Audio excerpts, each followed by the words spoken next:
Hey everyone, and welcome to Comics from the Multiverse, the DC Comics podcast from MailFuzz TV. I am Peter, and joining me as always, he went to Star Wars Land last week, or whatever it's called. I don't know what the actual name is. Galaxy's Edge on the planet of Batu. It's pretty good. Yes, Galaxy's Edge is an offshoot of the Razor's Edge. Apparently Scott Hall was instrumental in putting it together. Matt's here.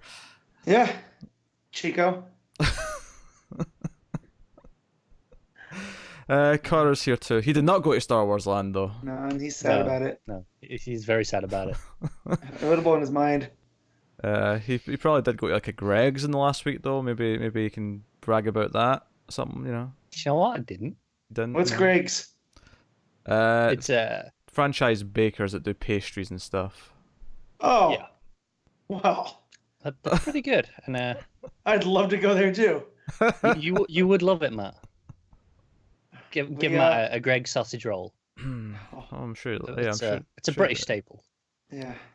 Yeah. They have those in Australia too, because I was listening to a show and there's a girl from Australia who misses that she can't get the sausage rolls here. And when she was trying to explain them, people kept talking Hot Pocket. She's like, it's not an effing Hot Pocket. It's a sausage roll. It's its own thing. Yeah. And they go, like a pig's in a blanket, and she got real mad. There was a thing on the internet like 2 years ago where someone in America was like, "Hey guys, I just created this. Isn't this amazing? It's like mind blowing. Like, it's just a sausage roll."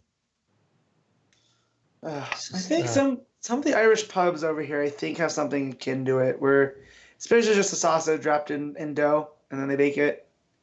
Right? Yeah. A little bit different. It's kind of puff pastry. Yeah. So, but no, pastries are delicious. I don't care who makes them. Even when they're bad, they're still pretty good.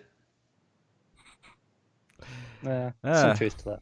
Yeah, so we really know about DC Comics, and we'll get to that soon. Although, expect some rambles before we get there, though, because it's a week 5, and it's a week 5 where I actually have no books. I read nothing this week because I had nothing that happened to be a book I read. But those two will be talking about various books over the course of the show later on. We got Batman Who Laughs number 7. Matt. Thank God that's over. Oh, tease. We got Green Lantern Annual number 1. Which Connor read, presumably. We got Justice League Dark Annual number 1, which Matt read, which should have theoretically been both, but Connor will explain later why he didn't read that. And then Batman Last Night on Earth issue 2, kind of rounding out the 4 new books. And then Connor also has a Patreon pick that he had to read for this week, which is Generation X number 5, I want to say. So yes. Sounds right. I don't know, it was just the next one in the book, but yes, probably 5. I think it was number 5. So, you know, we got all that coming. That's like one little bit of news, and we'll do some questions, and we'll generally faff around a little bit because it's kind of a laid back week. Episode 166 is a laid back episode. Is the one bit of news the same bit of news we've had for the last month? It is indeed. Shazam number 7 has been pushed back yet again. It is now scheduled to be released on September 4th. Notably, the next 2 issues are still scheduled for September 11th and 25th, respectively. So, obviously, they're going to move. No doubts about that. But, once again, Shazam's been pushed. You almost makes you wonder, why not just push it a full month the first time you push it, rather than doing it 1 week every single week? It's... I don't know. And stop soliciting new issues. Yeah, stop. Because, I mean, the October solicits had a solicit. I mean, issue... 11 was in the October solicits, I think? Yeah, it was supposed to be on week 2, I think, in October, which is just not happening. Which is right now 1 week after issue 10's current date, which, again, unlikely to happen. So, I don't know what's going on with this. I really don't. I can't imagine it's art at this point. It's been...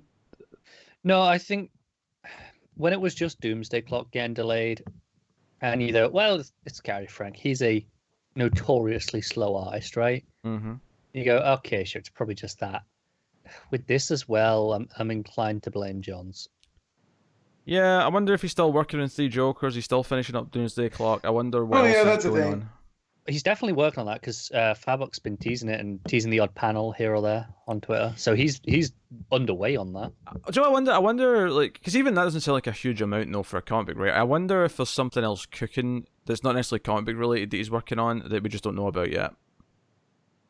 Yeah, could well be. Whether he's developing more shows for Universe. I mean, he is showrunning Stargirl. I mean, that actually maybe what's taking up his time.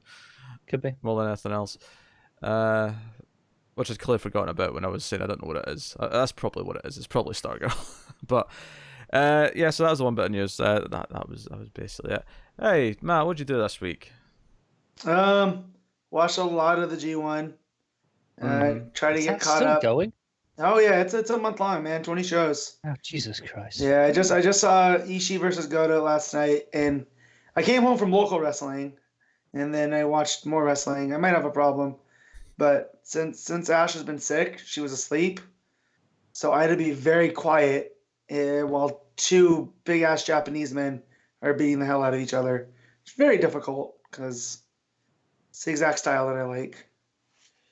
But yeah, and then recuperate from Anaheim because those up and back trips can be rough. Oh, what did I do this week? I don't know. I got a couple of movies. I watched a really weird French movie actually this week. Just say French movie and we get to the math. Called Knife Plus Heart. I would try to get my movie watching up, so I watched that, and I watched How to Train Dragon 3 because finally, which nice. It's good. Done. No, yeah, I don't have anything super anecdotal this week for whatever reason. I watched a little bit of G1. I'm not as up to date as Matt is though. Try to be. So it's a lot to keep up with. It's just a heavy schedule. It's really tough. And it sucks this year. It sucks in the best way possible because usually I'll pick a block and watch all of that and then peek in on the other one. But I'm watching just about everything right now. So there's a real fun spot you'll get to. You might want to watch. It's not in the main show. It's on one of the undercard matches, but it's between Jon Moxley and Yano. And Yano sells Moxley a DVD in the comedy that comes from that. He charges him 5,000 yen, but of course Moxley doesn't have it, so he has to borrow it from the ref. So it's real funny. And I did the math. So 5,000 yen to American dollars is like $46. So that's a very expensive DVD. You're not even talking Blu-ray. I think Yano's he's ripping people off there. Bit of a hustler, yeah. So that sounds about right. But kind of a weird week actually. In terms of actually, we have an announcement to make actually. Oh, we already made the announcement, admittedly. But in relation to television from the multiverse, there was a big change this week, and it doesn't exist anymore. Wow, I hear some cheering coming from Connor, but I don't think it's him. I think it's his liver. No, it was a tough choice, but ultimately we had to make it because it was taking so much time of our week, which could have been spent recording other things that do better. So that's the long and short of it. We did a longer explanation on the TV news, which just went up today. The TV news that Pete still hasn't watched Harley Quinn trailer for because he's an absolute dick. That's fine. I can live with that. He makes a point of making me watch all the damn trailers, and I'm like, hey, what about Harley Quinn? That had a trailer. He goes, well, shit. We'll do it on television Multiverse, which then got cancelled. And he's like, oh well. That's why it got cancelled. Has nothing to do with time. He just doesn't want to watch the Harley Quinn trailer. I was about to burn the whole show just so I don't have to watch that trailer. So I'm still going to watch most of the shows. Probably talk about them on some streams or whatever. One person did ask if they could keep any of the shows alive through Patreon. So potentially I might solo review some of the shows if patrons want to sponsor them, but otherwise TV Multiverse is gone. So if we can swing it, maybe we can do a like it wouldn't really be a crossover right now, but. For the Crisis, I mean that's a pretty big story this year. Do you want to talk about Crisis, Matt? Is that what you're saying? I'm just saying, if I'm caught up, because you know how I take my time on these things. Yeah. Yeah. Yeah. So no. Although for the record, we are still going to review Doom Patrol as a regular TV review, like we do everything else. So. What about Swamp Thing, Pete? Oh no, I'm not finishing that piece of shit. I'm done. I am taking great enjoyment in the fact that knowing that Pete watched one more episode of Swamp Thing than I did. Oh, you're such a prick. I watched episode 8. I regret it. I regret it deeply. I have a friend that is really, really big into Swamp Thing, and I haven't watched the show, but I'm only going off of your guys' judgment here, and saying like it's the best reviewed show after Young Justice. This was his claim, and that he's very upset that they're not getting a second season. I don't know. This kid also he'll probably never see this, so I mean, mercy killing. Probably speak freely.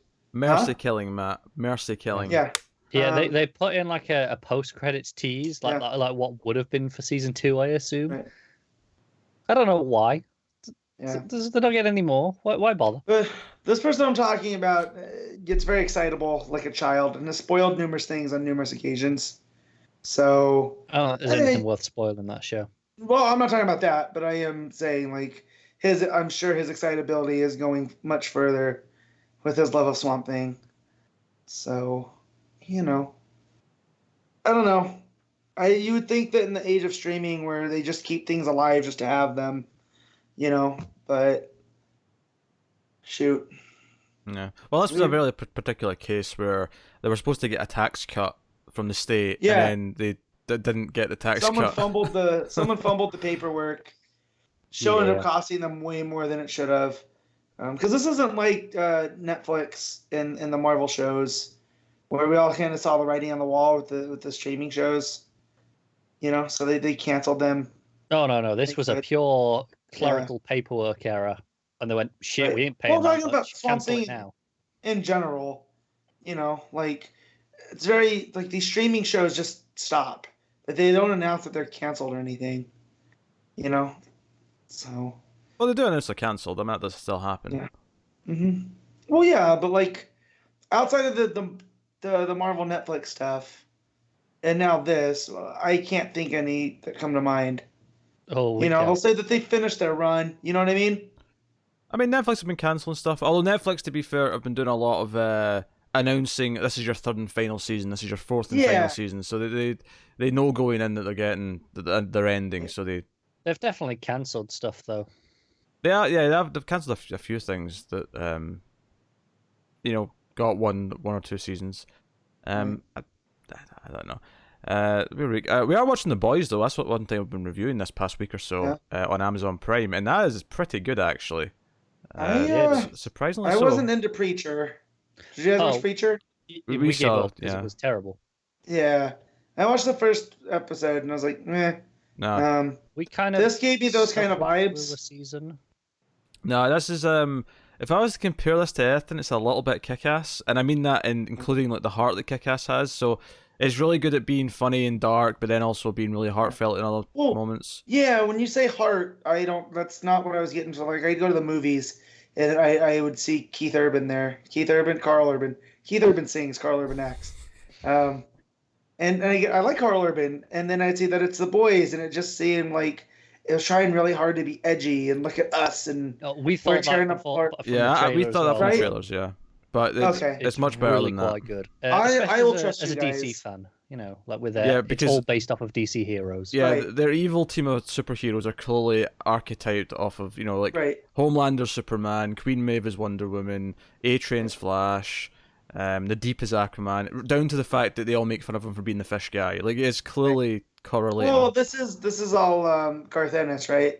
Yeah. It's based off of his series, so I wouldn't be, surprised. Because it did start under the Wildstorm imprint originally before it moved to Dynamite. Because I think DC were not entirely comfortable with the anti-superhero tone. Well, yeah, that, and then you had the Authority, which was clearly, Justice League archetypes as well. So there's a lot going on there. So, and Ennis has never met a sacred cow he hasn't tried to destroy with a hammer. So. Yeah, but unlike Punisher, and the reason why Preacher, the reason why Preacher has such a difference in quality, I would suspect is because The Boys is show ran by Eric Kripke, who did Supernatural in the early seasons. So a big problem with Preacher, especially the first season, was there was no road trip. yes, Like, it was just, okay, we're going to adapt this for TV and make it into a traditional TV show with here's all the recurring characters in the one, town. And you really felt that. Yeah. Whereas this is unashamedly what I can only assume a pretty faithful adaptation in most regards. Yeah, Preacher season 1 had some high points, but you got the feeling by the end of it that it was like maybe 2 episodes worth of the actual story spread out over 10 episodes. That's how it felt. Oh. Did you guys watch Good Omens? No, Nah. because Pete's boring. Okay. I don't want to watch it. Well, not for me. I have that to watch too. Still entrenched in Riverdale, but can't see me to get through it when your wife's sick and all she wants to do is sleep and you can't watch it without her. So, but Archie got attacked by a bear and I got very excited, but I didn't see the bear, so then I got sad. You should have 2 shows at the time, Matt. You should have the non-wife show at the same time, so you can opt that in. Oh, I do. I'm watching Animal Kingdom, but with the G1, I started watching Animal Kingdom and then G1 started, so that's taking up all my. When I'm caught up with that, I'm planning on Veronica Mars because you don't want to watch that, and that's all on Hulu now. So. But that's man. I'm so used to the 13 episode stuff now that I enjoy. Then when I got to Veronica Mars and I saw how there's 22 episodes per season, I'm like, damn, that's a commitment. It's gonna take me a minute.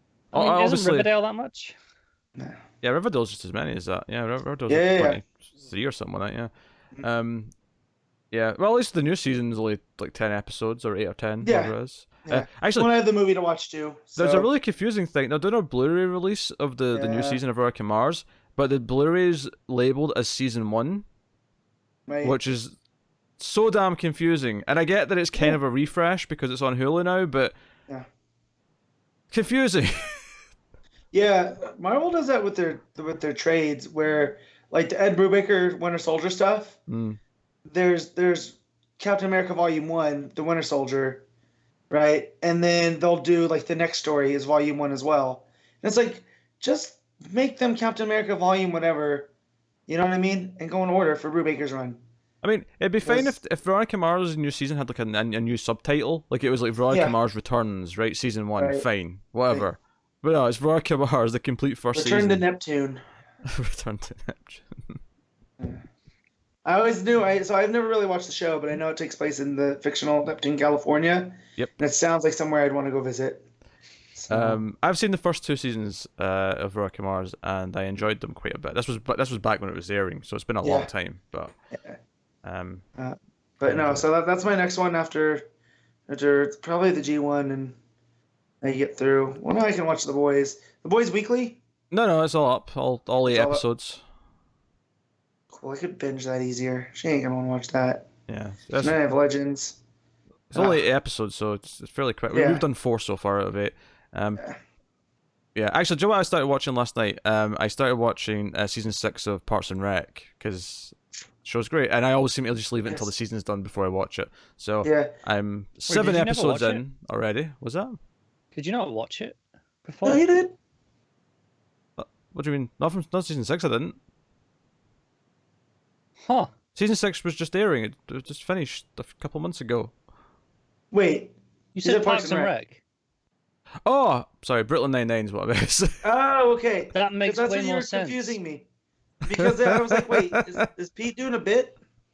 Yeah, and I was like, wait, did you for some reason not watch the last season of Parks and Rec? No. And you're only just getting to it? Like... Well, first of all, the last season of Parks and Rec was season 7. Come on now. Was it 7? Okay. Let's not get silly now. But... no, I was meant to, so what? Brooklyn Nine-Nine is Parks and Rec in a police station, all right? That's what it is.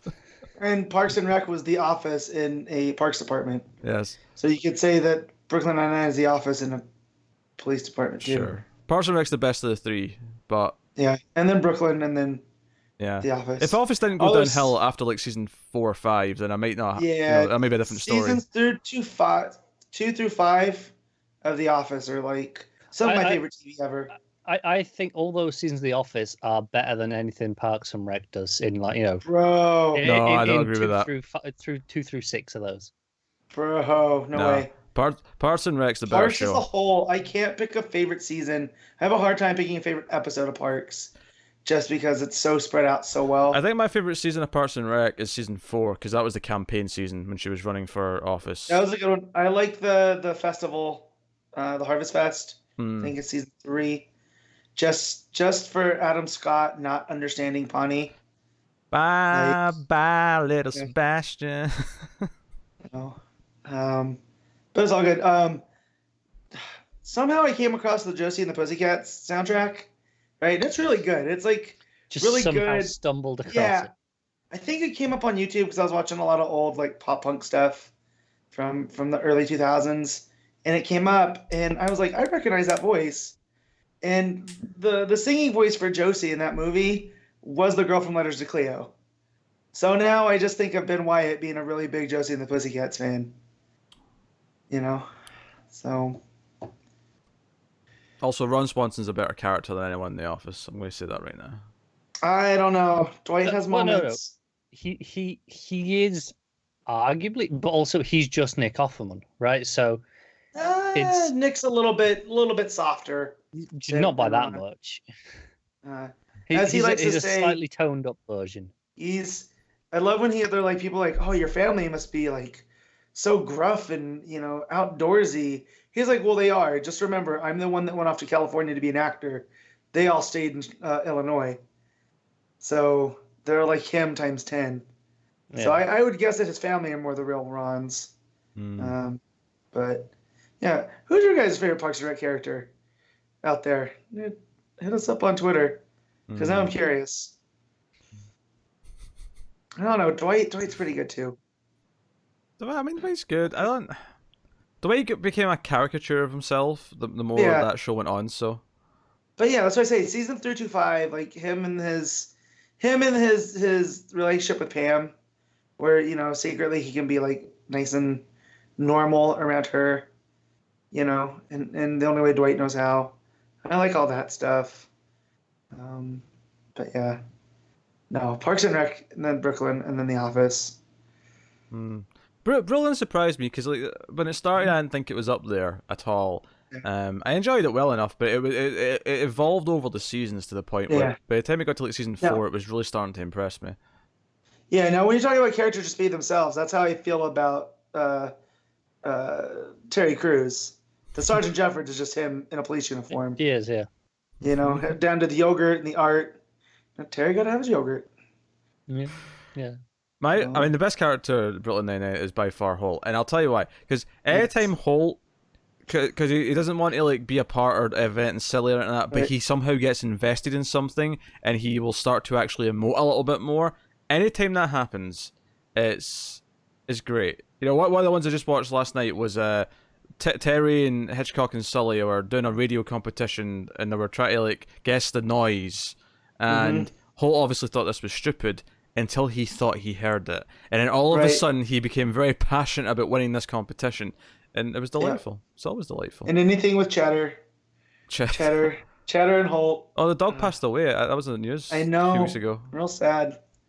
Yeah. I was a Corgi fan and a Cheddar fan. Very sad. But it's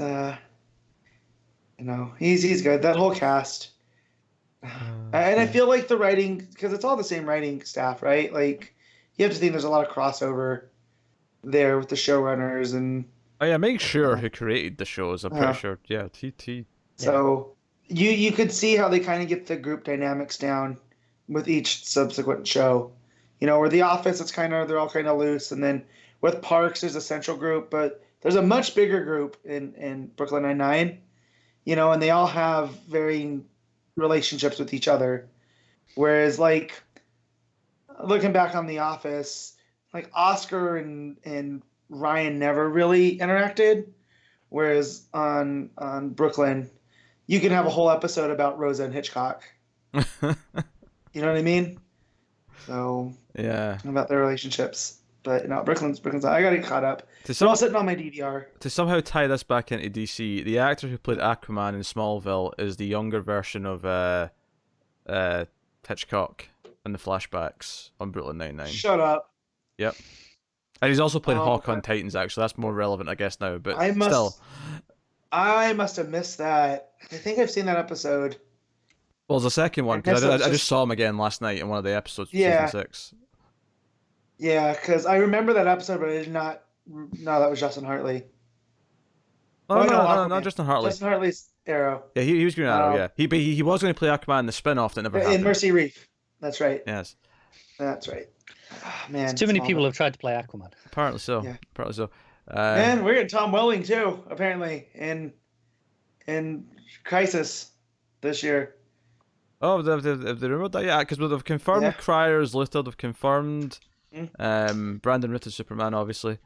Of Kingdom Come. Or the Kingdom Come S. It's it's not official yet. It was reportedly Tom Welling and Linda Carter. Yeah, as their respective Superman and Wonder Woman's. Which Linda Carter's been in Supergirl before. Supergirl, she was the president. So she's not a huge surprise. They've had her before. No. Yeah, I think the bigger surprise over the last couple of weeks was Burt Ward. Yeah. That was a surprise get. Not any of the ones that we were guessing as maybe they'll get this person or that person. I don't think we ever said his name. For as bad as sometimes those shows can be on the CW, they're still having fun, which they're just starting to do in the movies with Shazam. Hey, Aquaman was fun. Yeah, but it wasn't it was fun, but it was still. I'm not saying it was a great movie. I'm saying it was fun. Yeah. They were having fun with Aquaman. There's no arguing that. Wait, have you seen Shazam yet, Connor? No. Okay. Maybe this week. Because Shazam's definitely fun and good. So he's giving me shit for not watching a Harley Quinn trailer, and he's still not seen Shazam. There's a difference between a 90-second trailer and a 2-hour movie. Exactly. A DC fan would have seen the movie. A DC fan might have more time. all I know is it's I want to do a new DC TV show where every episode is exactly 52 minutes, no more, no less. We can do that. If those Crisis episodes don't do that, I'm gonna be upset. I'm looking forward to Crisis. I am. But their runtime is exactly 52 minutes. I was looking forward to it until we cancelled Television the Multiverse, which means I probably won't get around to it now for years. Nah. Because I don't have time to watch TV that we're not covering. He's also adamant that he won't just watch it if he's not caught up in all the every other show. Which is a lot. That's like 5 shows to be up to date on. Yeah. to do that one. We have questions. We do have questions. You want to do questions? Yeah. Let's do questions. So actually, we'll start off with one from the email, our new email, which is mftvquestions@gmail.com. Where you can send longer questions. Just put in the subject bar what show it's for. So in this case, comics from the multiverse.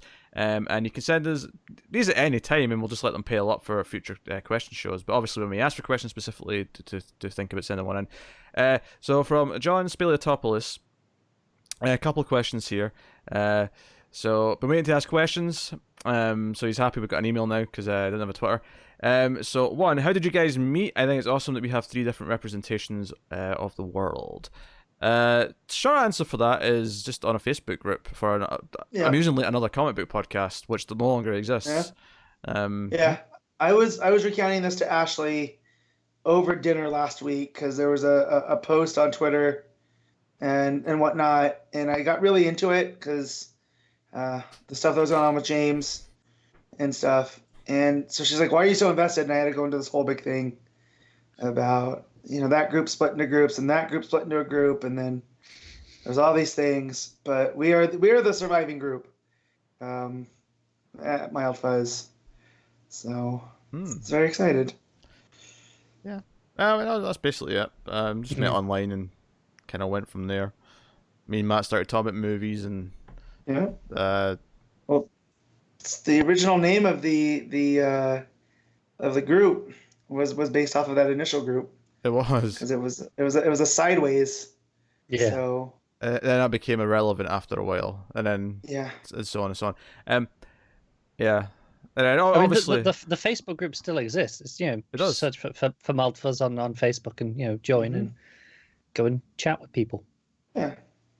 Yeah. And then obviously comic book podcast. It was just we were already recording other stuff for like TV shows and that, and then Rebirth was happening. It seemed like a good time to start a Rebirth. show. So here we are. 166 episodes later. Oh, how are we still stuck here? Nothing's changed in like 3 years. General pathetic existences, I suppose. Waiting for a crisis to shake things up. I don't know.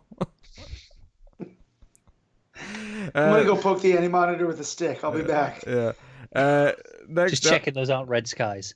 Second question here was Cora doesn't like reading Bendis. Matt and Peter don't really like reading Morrison. Is there any other writers that you see on a book and you will pass just on their name? What about the opposite? Do you see a writer's name and you just have to read it?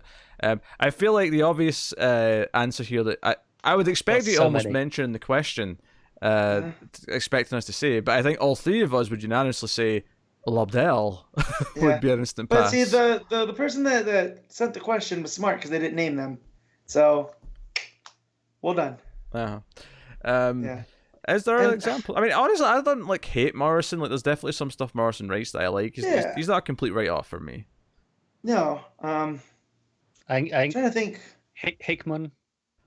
Yeah, Hickman's one pretty much for me. Yeah, I couldn't get up to pick up the new X-Men book just because it's gonna be a lot because it's Hickman. He's created a whole new language. Great. So he's the James Cameron of comic books, is what you're saying? No? That's in a thud? All right. I'm trying to decide if that's who that's insulting more.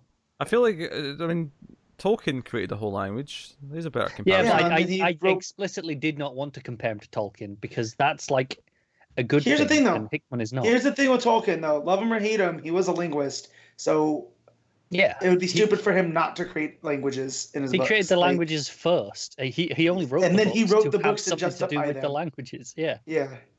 I'd still rather watch Terminator. Well, yeah. I mean, personal taste and all that. Tim thinking that Judgment Day is not a good movie cracked me up. He doesn't believe that. He was just trying to wind me up. I know he doesn't. Just trying to wind me up the menace that he is. One day he's going to reveal he actually hates the boy. No, he actually likes it. He brought it up out of like nowhere in Star Wars land. Of course he did. Yeah. So, okay. Where's Order 66 when the boy's around? Let's get Brahms killed. So, there's not too many others because I'll try just about anything. I'm not big on Orlando, but I'm gonna try his monster book just based off of the. It's not a complete write-off. He's not a complete write-off, but he's done enough stuff that I haven't really enjoyed.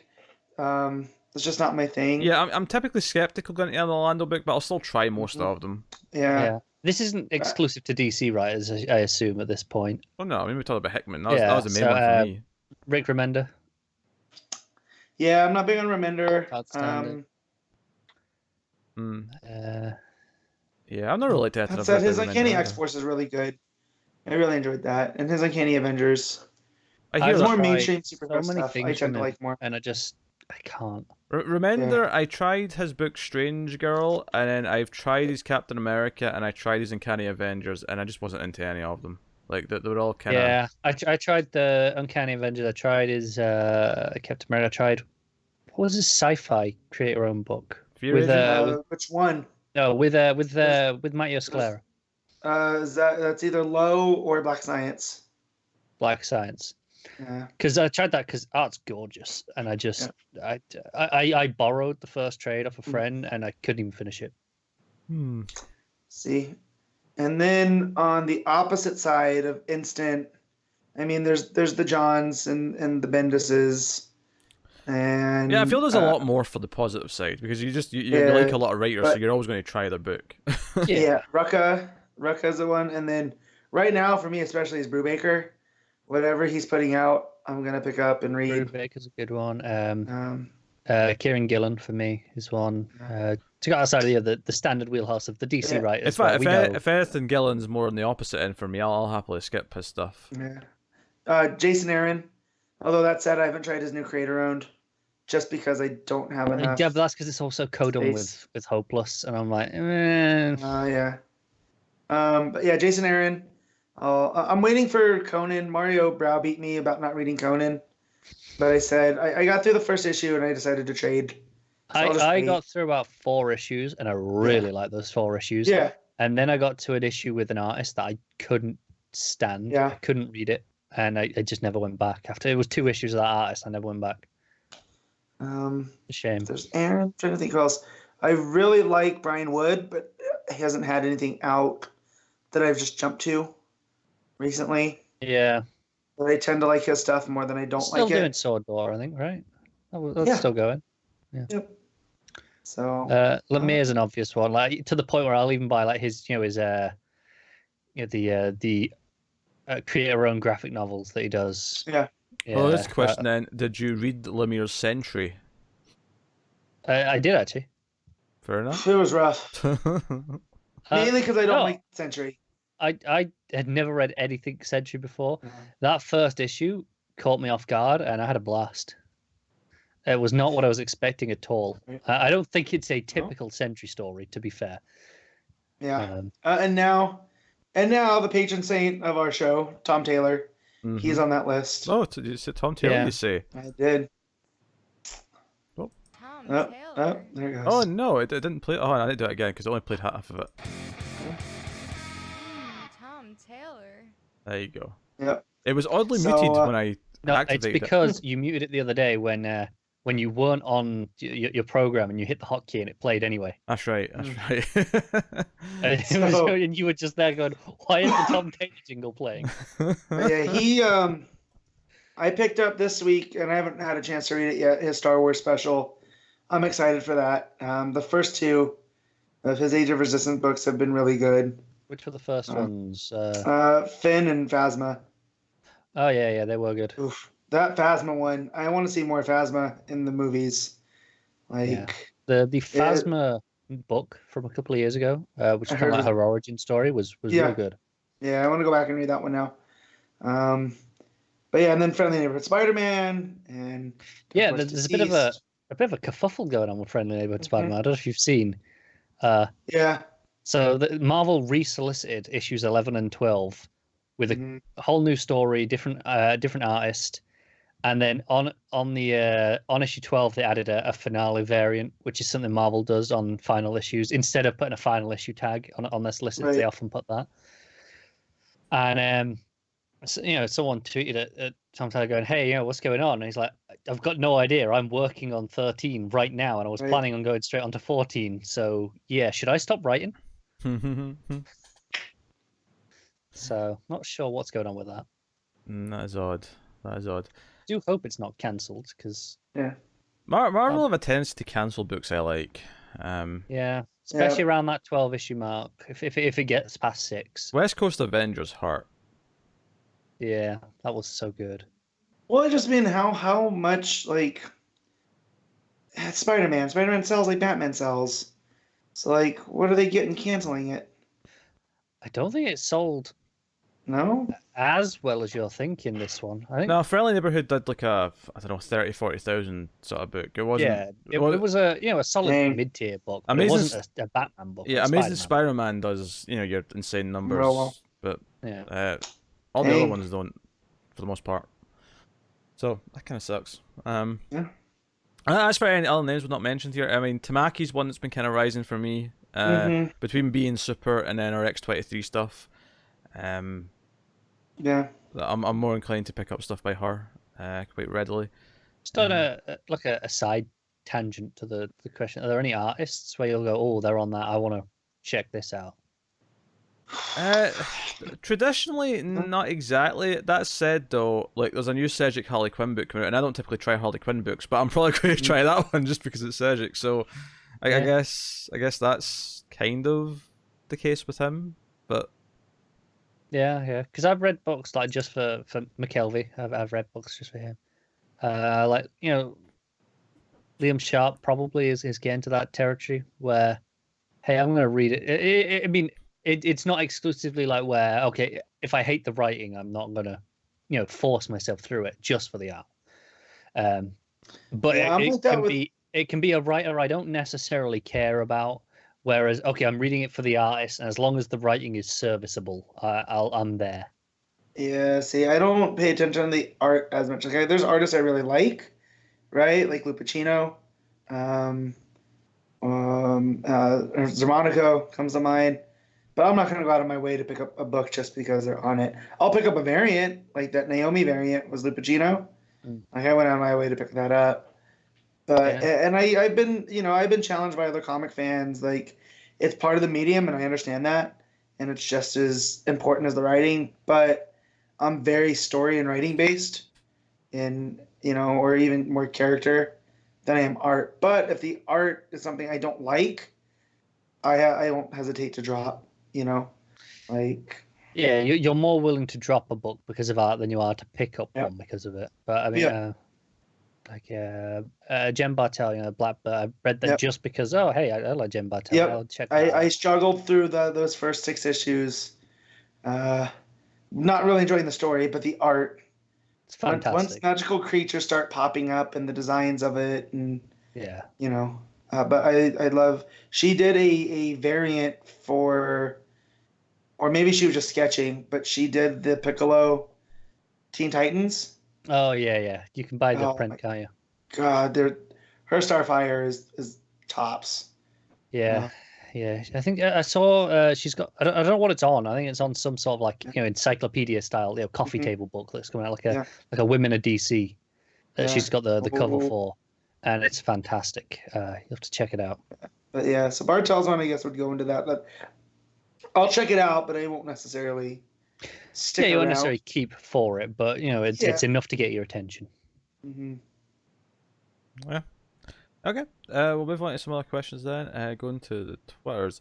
Talking Superman asked a couple. He actually said to ignore the first one, but you know what? I'm going to throw it in there anyway because I think it's interesting. And how big it is. But we'll start with the other one first. If you could make an amalgam universe, combine another universe with the DCU besides Marvel, because that's the obvious, one that everyone would do. What would that be? I feel like there's a couple of really ones that sound interesting, but they've kind of been done a bunch of times anyway. It's easy to say, Alien, Predator, and stuff like that, because they've kind of done that in the past in small crossovers and whatnot. I've always been a avid supporter of adding the Turtles to the DCU, but again, that's not really a whole universe. So, I mean, it can be if you start adding all those toy characters. Sure. I feel like there's some more interesting directions to go in with this, though.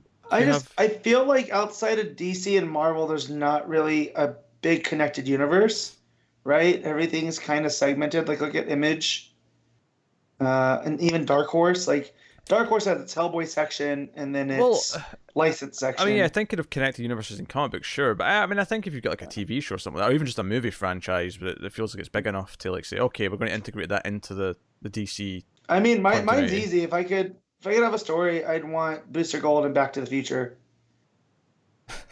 Like him trying to fix things while Marty's trying to do things. I think there was an episode of Community where if you look in the back, Abed's doing crazy things, and it tells a story throughout. I'd like that, but with Booster Gold in the background, or vice versa. You see the ongoings of what's going on in 1955 Hill Valley, and Booster's over there causing chaos. I think that would be cool. But that's really not amalgam. I mean, when he talks about amalgam, he's talking about where you smash two worlds together to make one. And it's kind of hard. That's why DC and Marvel's kind of perfect for it. I mean, Marvel's doing it to themselves right now, where they have those one-shots where, you have Thor and Iron Man mixed up, and it's the Iron Hammer. And I think it's Soldier Supreme, where it's Captain America and Doctor Strange. So it's quite weird, but yeah. I think when it comes to smashing entire worlds together, I think you're looking at something that has a lot more mythology in it, or at least a lot more world building. So, like I think maybe an easy option would be to take something that's set in the future and sort of slap that into DC and say, no, that's the future in DC. That, you know, so you know, I joked about Alien, Terminator. but that could be one. Oh, sure, Terminator. Yeah, the entire apocalypse happens. Terminator and Commandy. And Commandy. Or is there something like, I don't know, like, is Mass Effect the future of the DC universe? Like, is that, you know, where humanity is in the DCU? Come a time, I don't know. I don't know. Because I wouldn't want to like mix anything that has like you know, like as easy it would be for me to pick like something like Resident Evil. I don't really want to mix zombies into the DCU in that way. I don't want to mix Stars and Umbrella Corporation.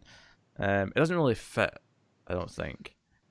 No, I mean, I don't read most of the crossovers. Like, you know, like I like Turtles. I love Turtles. Yeah. No real interest in reading the crossover that much because just doesn't appeal to me that much. The crossover ones, they're very much the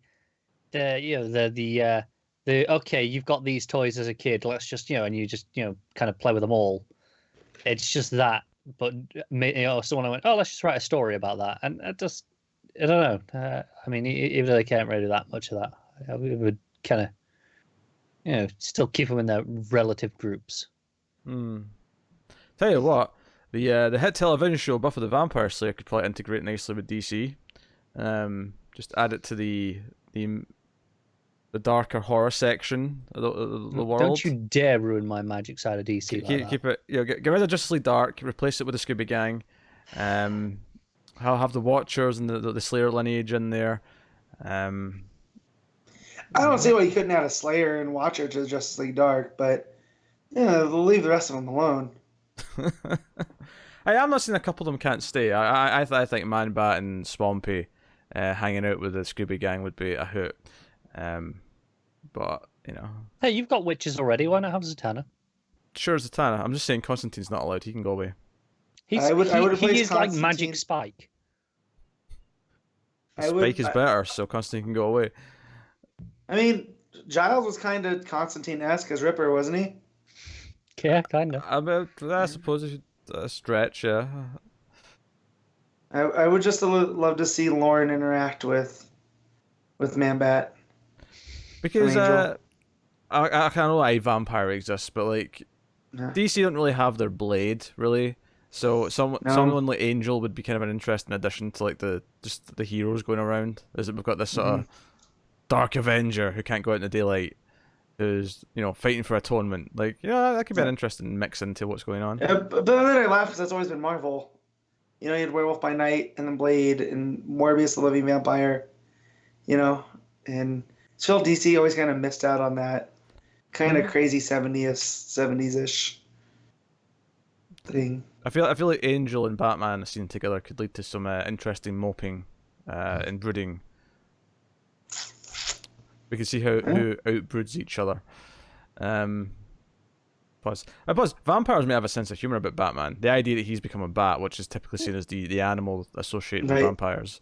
There could be some thematic gold to mine from that. My God, you do some retconning. You have Harley Quinn interacting with Darla.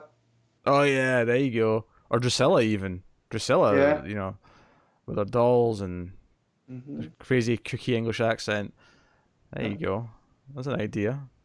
And you got Wesley going around as a rogue demon hunter. What's a rogue demon?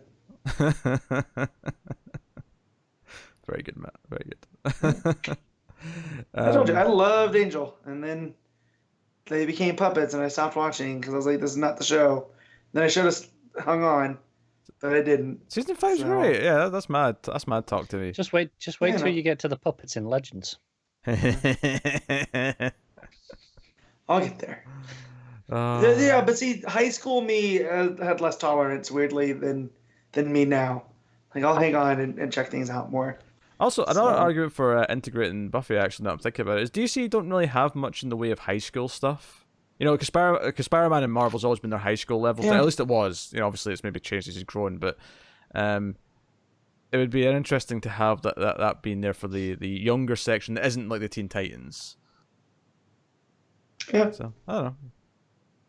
There you go. That's my pick. Connor's miserable right now because I'm talking about Buffy. I'm just bored of you talking about Buffy. I'm miserable, Liam. I'm just bored of it. Very bored. All right, the more serious question he asked, he wanted us to ignore, but I think it's too interesting. Why do you guys love Superman? I mean, we spoke about this a lot on Action 1000, though, didn't we? Mm-hmm. Did we? Yeah. A little bit. That was like a year and a half ago. I can't remember these things. I can't remember we talked about that. There was a huge extended conversation that went for like 40 minutes on this topic. That's a fair point. Well, I mean, summarize. Oh, he's the idea of what it means to try and to have hope and to not give up. Wait, I just described John Cena, didn't I? Son of a bitch.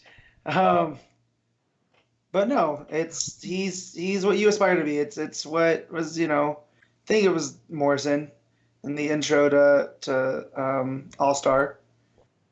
Kind of from also Superman the movie. You'll go and be the example that humans can be. He's that potential. So no, he's just cool as shit. He's kind of dorky. Doesn't need to be. I mean, I'm pretty much on this. The first thing you said about he's the epitome of trying and hoping and just try to be the best that you can be and not giving that up no matter what anyone does, and no matter how jaded everyone else around you is. So. And that's why I hate certain takes where he's dark and brooding, because that's not really Superman. No, it's not. Even in Kingdom Come, which is a more dark and brooding, he's still just kind of like he's doing his thing. He's jaded, don't get me wrong. Yeah. But he hasn't given up. I mean, sure, he's gone and become like a farmer, but he's still just keeping an ear out for things. He's still aware of what's going on, and he eventually gets back in there. And it's why I also love the Legion so much, because they're a team that were inspired by his tenets of trying to be better, make the world better for the next generation. So, and that's why anytime like Dark Superman comes up, it's like a bad read of the character to me.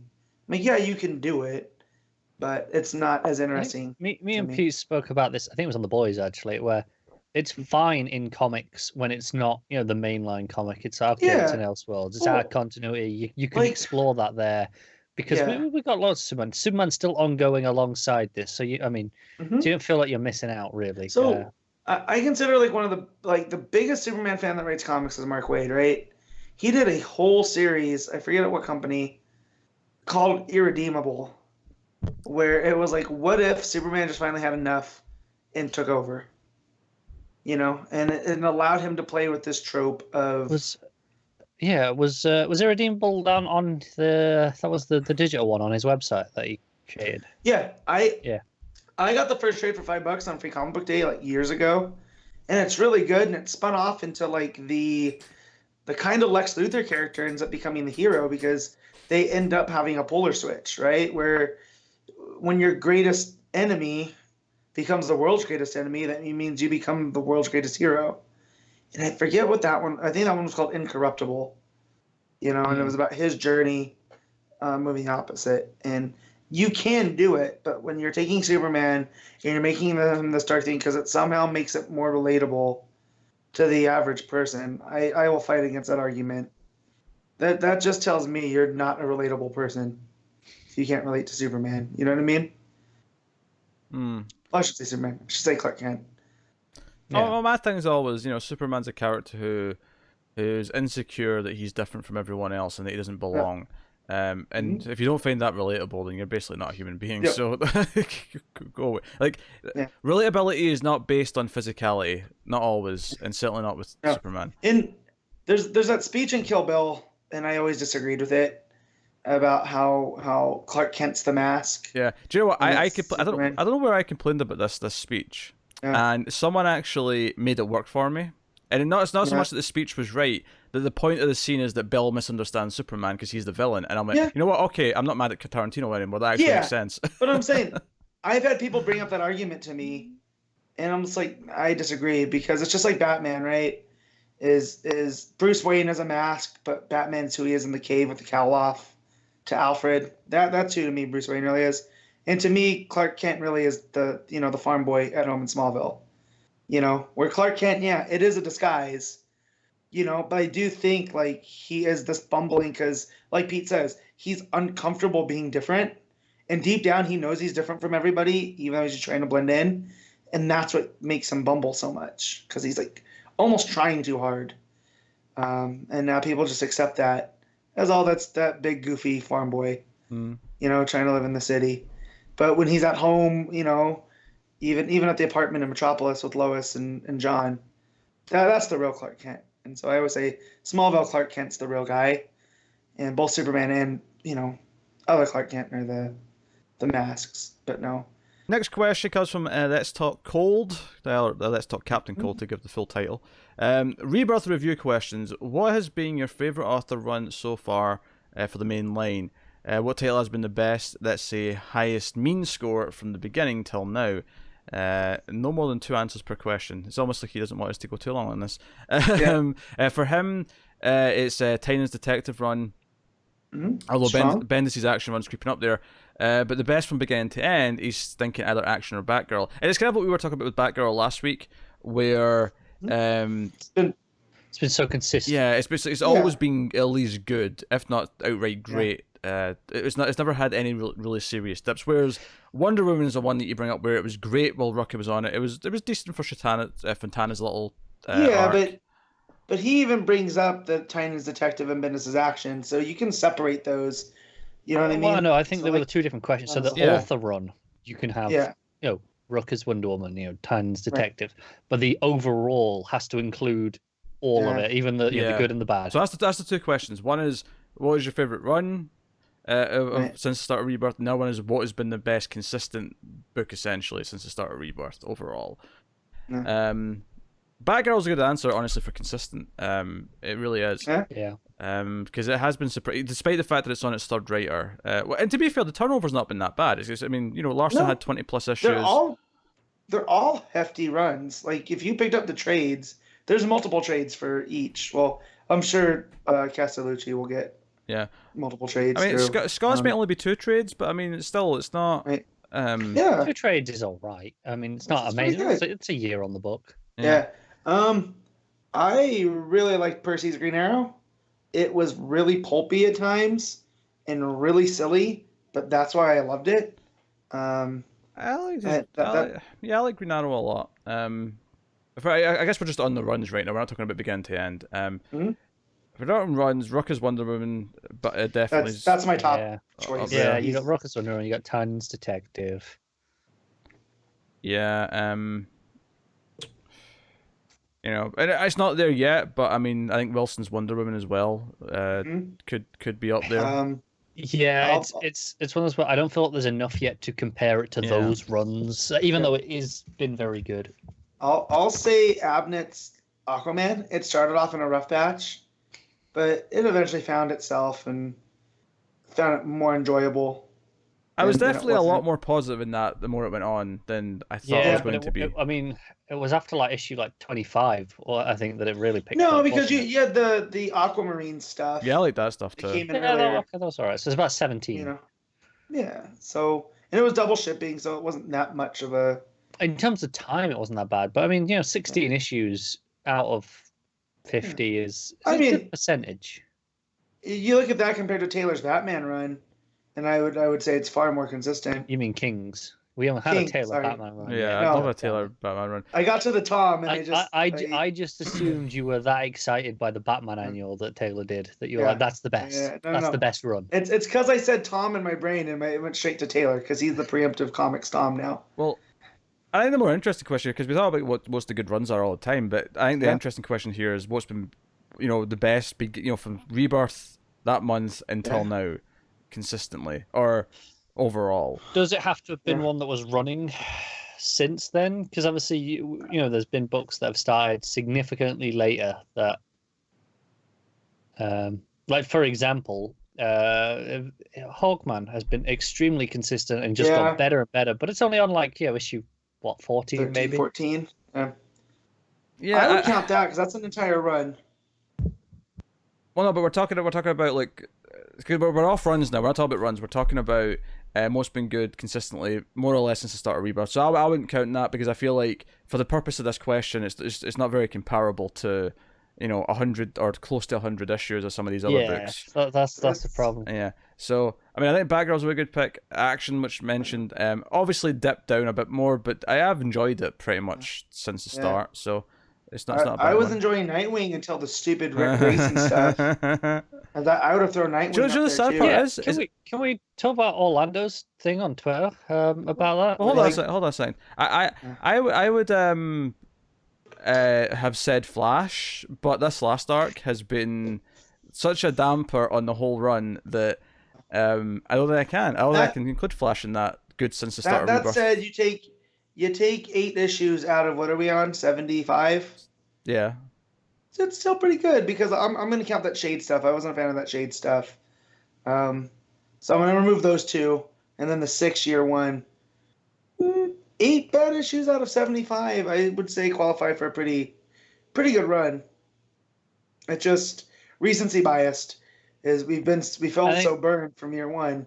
That's definitely been the worst part, but I've felt some up and downs from relatively early on, actually. I've always been on the record with those, so I wouldn't.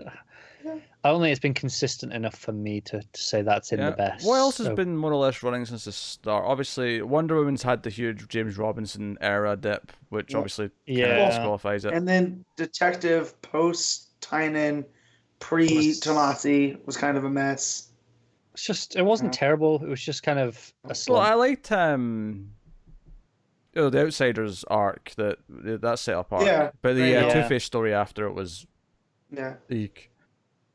Yeah. And then Superman, you had some of those Tomasi issues, which were some of the best I've ever read. And then some of the worst issues also Tomasi. Right, but then Bendis took over, so it's been really, it's been pretty good since. I mean, Aquaman's not a bad shot in terms of overall, because I think the first 16 I probably like them more than some of the back. I like all of those more than I do a year 1 of the Flash. I can comfortably say that. Oh, sure. Even if I don't love them, I think they're okay. But then all of Abner, and then you got Kelly Sue. And see, and I would throw Green Arrow in there too with the Bensons and Scott. Margaret Scott had that. I think it was like a 2-issue. Thing. Yeah, the weird thing about Green Arrow is because it's been over for a little while now because they cancelled it. It has this feeling of it died, so like it's not there anymore.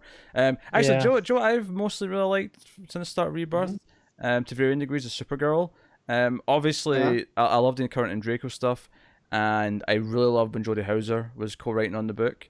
And I mostly enjoyed the stuff before that. To be fair, but it was Orlando. That was Orlando, yeah. That's what we had. Well, that's the thing. There technically wasn't that many books because so many of them were double shipping back at the start of Rebirth. Right. Yeah, that's true. I think Batgirl's probably the best answer overall for overall consistency. I had stopped reading it, but Hal and Pals. That one was really consistent too. That's actually a good show. I think it had a few up and down arcs at the start. But Green Lanterns. I miss reading Green Lantern. I'm so mad at Morrison. Yeah, I miss Green Lanterns. I miss that corner because those are both consistent. Yeah, Joe, it's funny actually. Is Justice League's in this weird. I mean, I don't love the current Justice League anyway, but even if I did, that first 30 or 40 issues, whatever it was, just completely. Yeah, all of the Hitch stuff was like not great.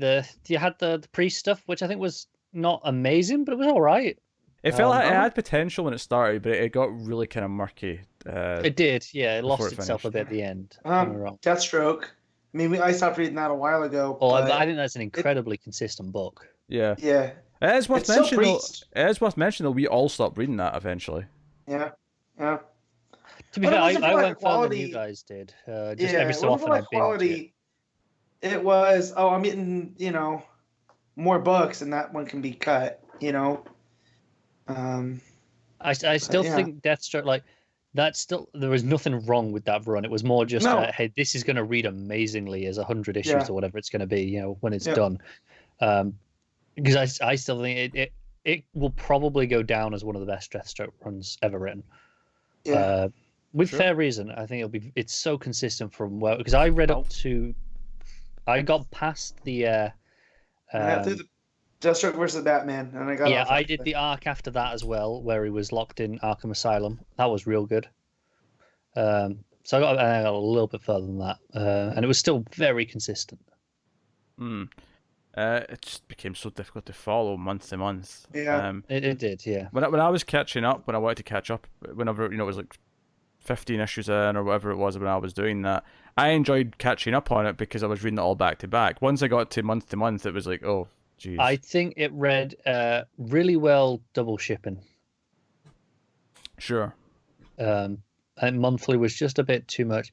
I think it's going to make a couple of real nice omnibuy. And I'm looking forward to kind of reading it all when it's done. Sure. So we'll move on to our question here. We have from @BennyWilson93. What book would you have preferred Bendis go on from day one? There's a few questions here. That's number one. There's 3 questions here, so we'll just tackle that one at a time. I'm happy with him on Superman, to be honest. I have no complaints. Oh, Mike. I'm happy with him on Superman, just not Superman and action. One of them I was happy for him to have. I would have liked to have been left with an option to read the other one. I mean, I guess the question really is there any other book we would have liked him to be on from day one? And the fact is, he's on Young Justice, he's on Superman in action, and he's doing Legion very soon. Suck it, Connor. So I don't know what else I would have wanted him to be on. I guess Green Arrow. Okay, there you go. That was my bet when he came in, and then so when Green Arrow shows up in Event Leviathan, I got pretty excited. Because I kind of still get what I want. I think the same idea with Nightwing, something street level. No. I could have seen a Nightwing. God damn it! But then you interrupted my potential Nightwing news, you prick. Oh, go on now. You can bring it in now. You should have put that up before about the new question. Well, you interrupted me when I started. You were like, "Oh, hang on, this part." Boys.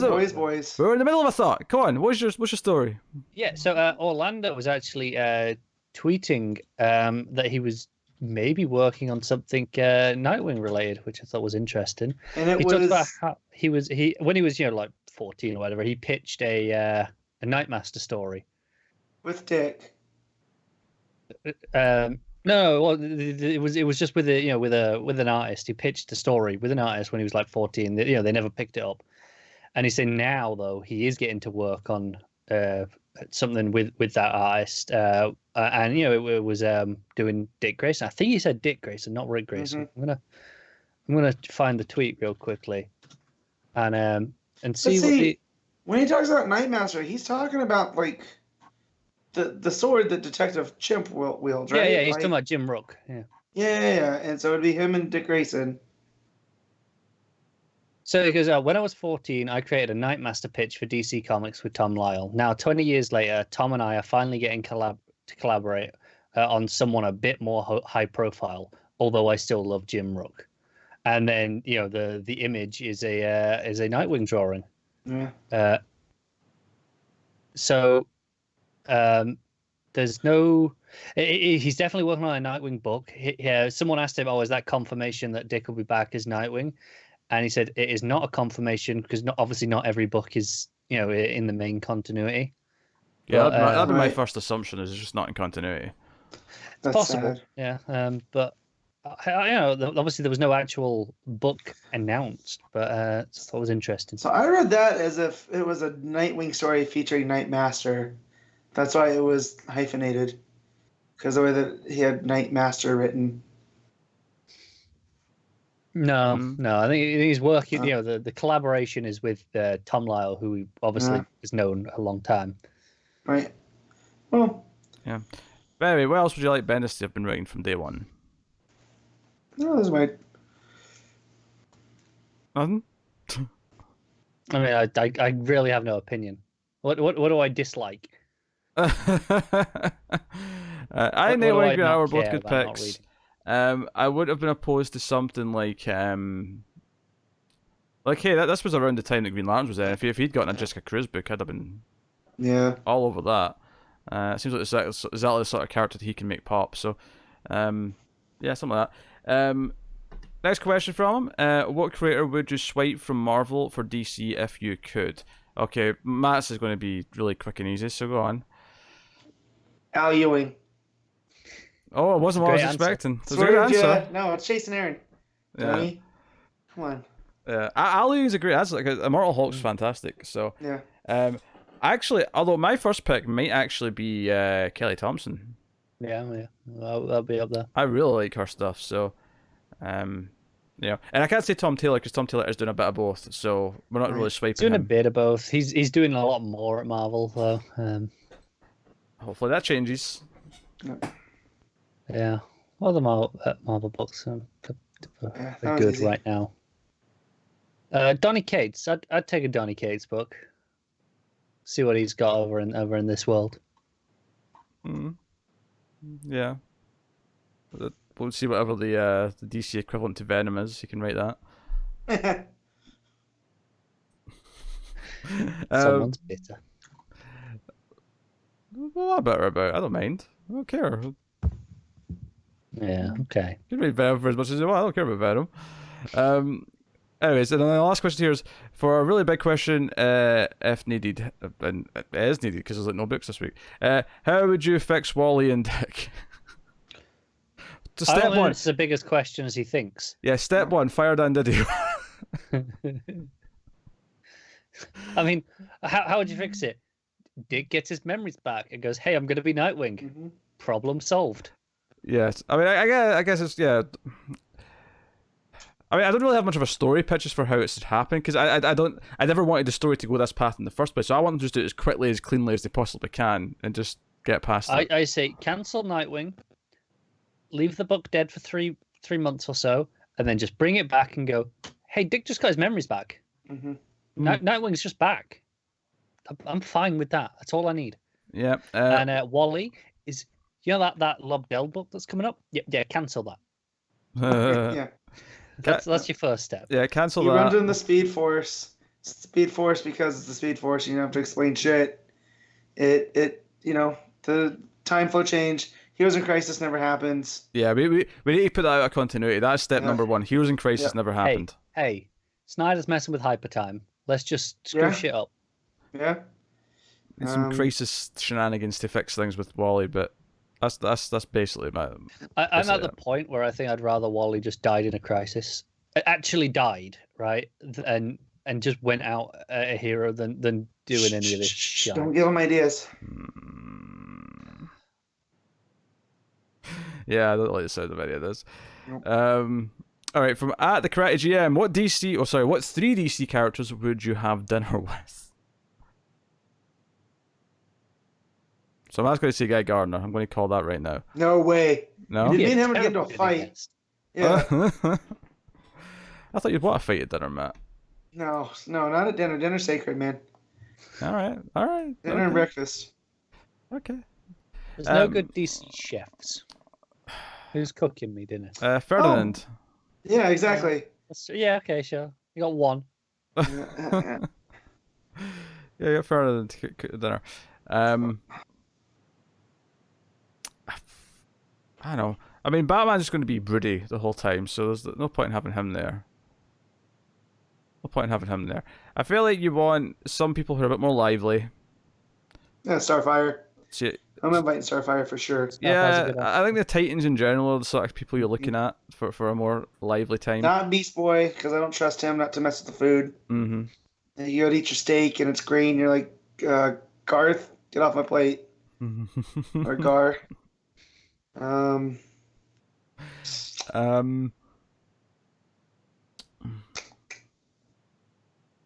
feel Detective Chimp would be an interesting conversation starter. It depends. How drunk is he? Yeah, he's not going to eat. He's just going to drink. Fine, more food for everyone else. He has a liquid diet. It's fine. Starfire. And then I'd probably say Lois and Clark. Just because I think they'd be fun dinner guests. Yeah. I'm trying really hard not just to pick 3 ladies that I would really want to have dinner with. Yeah, that's what I was, I didn't want to say, Starfire, Lois, and Supergirl. Yeah. Right? It'd be so easy. It'd be so easy to be like, I'll take Barbara Gordon, I'll take Jessica Cruz, and I'll take. But see, I'd also want to say Dick Grayson because I think I would get along great, and same with Wally West, but not in their current incarnations. I want nothing to do with them. Oh yeah. They're like those. They're those friends of yours that have changed. You're like, you're not even the same anymore, man. Yes. Yes. You want Dick for dinner. You don't want Rick for dinner. Yeah. Well, I'll just let that sit there. I'll just let that sit there. Yes. Yes. There you go. I don't know. There wasn't really a proper answer there, but I think the thought process made sense. Yeah. Okay. All right. Final question, and this one I don't like this one very much. This is going to maybe cause a fight. From @Corey YNWA, Jason Todd, Rick Grayson, and the DCEU Lex Luthor. That's your Jesse Eisenberg Lex Luthor for those who didn't quite catch what that was. If you had to all choose and mutually agree upon, be a consensus at the end of this, which of the characters is each of us? Well, I know who we're voting, Connor. It's easy. Hey, He's you're Jason the one Todd. with the red hat on. Yeah. And? Yeah. So what actually makes me Jason Todd? No, defend this rather than Nobody just say likes that. you. That's a solid argument. Nobody likes any of these. That's a solid argument. I want to say it before Pete did, Connor. No, but people like me and Matt, so. Yes, but nobody likes any of these characters, so it doesn't. That can't be a reason. Yeah, but at least with like Rick, there's the potential to be liked when he's fixed. There's a good person in there somewhere. Because then it's Dick again. It's not Rick. So this is specifically Rick Grayson. The whole point of this question is it's three people that nobody liked, so you can't use that. Here's the problem, though, is I look at all three of these names, and all three of them are saying Connor at me. All three of them, right? You know, I'm looking at Eisenberg's Lex Luthor. I'm seeing kind of like, you know, a non-ginger version of your hair. I can also imagine you giving people a jar of piss. That seems like something you'd do. I have never given anyone a jar of piss. I'm looking at Rick Grayson. I'm seeing this wannabe edgy dickbag, and I'm like, yeah, that sounds like Connor. And then Jason Todd, I'm like, yeah, everyone's like he should have died and stayed dead, and I'm like, yeah, I've had that thought about Connor multiple times. Can we just go back to Connor going, I never once gave anybody a jar of piss? I'll give you some of those. As if that was an actual defense to the accusation. The bit I want to go back to is, want to be edgy? Come on. I haven't got the effort to even try and be edgy. Argument wouldn't hold up in court. Listen here, Your Honor. I have never once given anybody a jar of piss. So it could not have been me. Alright, for Rick Grayson, though, he doesn't want to be a hero, he doesn't care. He wants everyone to just leave him alone. That sounds like you. You don't want to be a hero, you don't want to go out there and help people. Oh, and you do? Yeah, I think that's more Pete. Pete just wants to be like, leave me alone. Let me watch my movies and read my comics and play my video games. I know, but by this logic, it means Matt's the one giving out the jars of piss and having. I suppose you've never been in traffic with me. If I could give out jars of piss to bad drivers, I would. From a logical point of view, I suppose you could argue that Lex from the movie thinks that he's a mastermind, but he's actually very incompetent. And that, I mean, I find Matt is someone who thinks he could be a mastermind, but probably would completely F it up upon trying. I'd F it up in 2 seconds. Yeah. Are you kidding me? So did we just agree that Connor's Jason Todd, I'm Rick Grayson, and Matt? But only by process of elimination.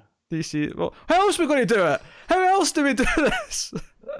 Well, I mean, we got reasons for you.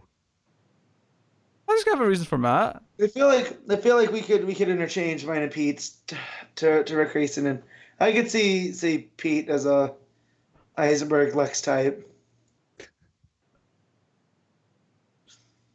Setting up a whole plan because of Martha. I could give out a jar of piss, knowing what I'm doing, and thinking it was very ironic. I could do that. See, none of them have terrible puns or constantly reference Buffy. So, which one of them is most likely to do stupid references all the time?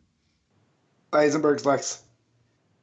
Yeah, probably is. What we're talking about comes from something that he tells her You can't pass off a jar That's true. piss. The jar. It's a self-reference. Yes, the jar Right. piss in itself is a reference and something of an ironic moment before her death. Yeah, I stand by all three of I them hate that feel more movie. like Connor than anything else, but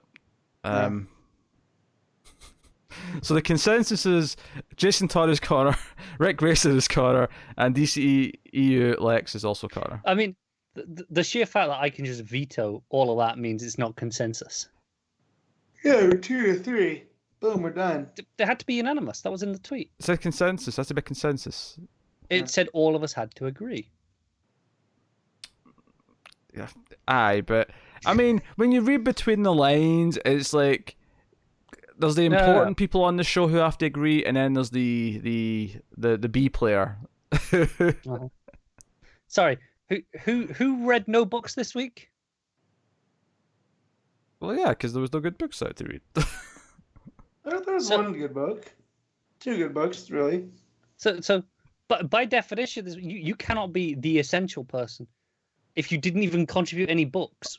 Only on this, I'm talking about 165 episodes of history here. I'm talking about tenure. I'm talking about the dedication and the passion over 165 weeks of unmatched content production, you little ginger pleb. I think I ate too much at breakfast. Now I'm tired. Did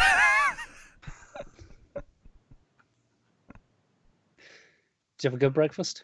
I did. Hey, I Did you thought. go to Taco Bell? No Taco Bell for breakfast. Went to Black Bear. What did Black Bear serve? It's a traditional breakfast place. So I got an omelet with hash browns. I got a biscuit with gravy and the 2 pancakes. It's pretty delicious. Yeah, that's a lot for breakfast. Yeah. Although that's probably all I'm going to eat today. I might eat before I go to my show tonight. But I just want to point out, I had 4 donuts right before we started this. Oh, of course you. yeah, buddy. I traditionally don't have big breakfasts. For some reason, it's just not what I do. But Well, you don't like eggs. Eggs are a big part of breakfast. that's true. I hate eggs. That's disgusting. Eggs are amazing. I'm not part of it. Uh-huh. All right. So did we agree that Connor's Jason, I'm Rick, and Matt's Lex Luthor? It's fine by me. I don't care. Yeah. Yeah, we're done. Yeah. Oh, that Hey. said, if I'm Jason, I get a crowbar. Well, hey, we got to that conclusion a while ago, and Connor had to sit there and be like, "Oh No, because then you decided that wasn't the conclusion. I mean, I'm just saying. I mean, that's the unanimous conclusion, but secretly, I'm like, no, all 3 are Connor, and that's my story, and I'm sticking to it. That's my story. All right. I really want a donut now. You know that, you prick. Do you know what? Do you know what? I can go up to the store while you're talking about the next book because I'm not reading any of the books. I'm gonna go buy a donut. You will not be back in time. For what? Well, something will go wrong, and you know. Do you know what the worst part is? I know you hate it if you can't even see the fact that the recording light's on for more than like 30 seconds. You get edgy. There is no way you could leave the house while this was recording, and you'd be like, nope, it'll go to shit. You know what? Just for that, I'm going to go buy a donut. See, when you're talking about books, I'm going to go buy a donut, and I'm going to come back and eat the donut on camera. That's You fine. won't. I will. I'm going to do it. I'm going to do it. The store's do just it. up the road. I can go do it. It'll be like 5 minutes. All right. We're doing it. All right. So I guess we're done with questions, and we can move on with our lives into books that I did not read. All right. Well, Matt is going to start us off with The Batman Who Laughs, number 7, written by Scott Snyder, art by Jock. So I'm going to go get some baked goods and some cat food, which I also need to get. So take it away, Matt. Yep. All right. So I'm so happy this is over because now we're done. All right. Now I can't hear. So that's the show, guys. Yep. He's made a terrible mistake, hasn't he? He just did. I guess I'm talking about the Batman Who Laughs. So in this issue, no. Oh, we're good. No, I know. That's why I'm making it clear for them. Fine. You're good. Baby. You done messed up, Aaron. So Connor, why don't we get through these in 5 minutes? Then when he gets back, we'll be like. So basically, Batman Who Laughs. We'll cut to the last book when he gets back and just Yeah. we're done. Yeah, so Batman Who Laughs. Um, it seemed like the Joker toxin was taking over by the end, and for whatever reason, our Bruce's system is fighting it, even though he, seemed like he was turning. It was all a ploy. Because Batman, I assume. Right. Well, it's not just because Batman, but they do put something in there later with Alfred, um, and that uh, basically Batman Who Laughs to build up our Bruce so much that he's the worst Batman because he's the Batman that doesn't accomplish anything. But our Bruce ends up taking that as, well, no, I'm the one that has the most difficult journey because I don't give in to that type of stuff. And so, what he was going to do is he needs his blood to set off the grand toxin. And there he goes, putting his shoes on. And I can't wait till he gets back and discovers that we just chatted 20 minutes about Star Wars or some shit.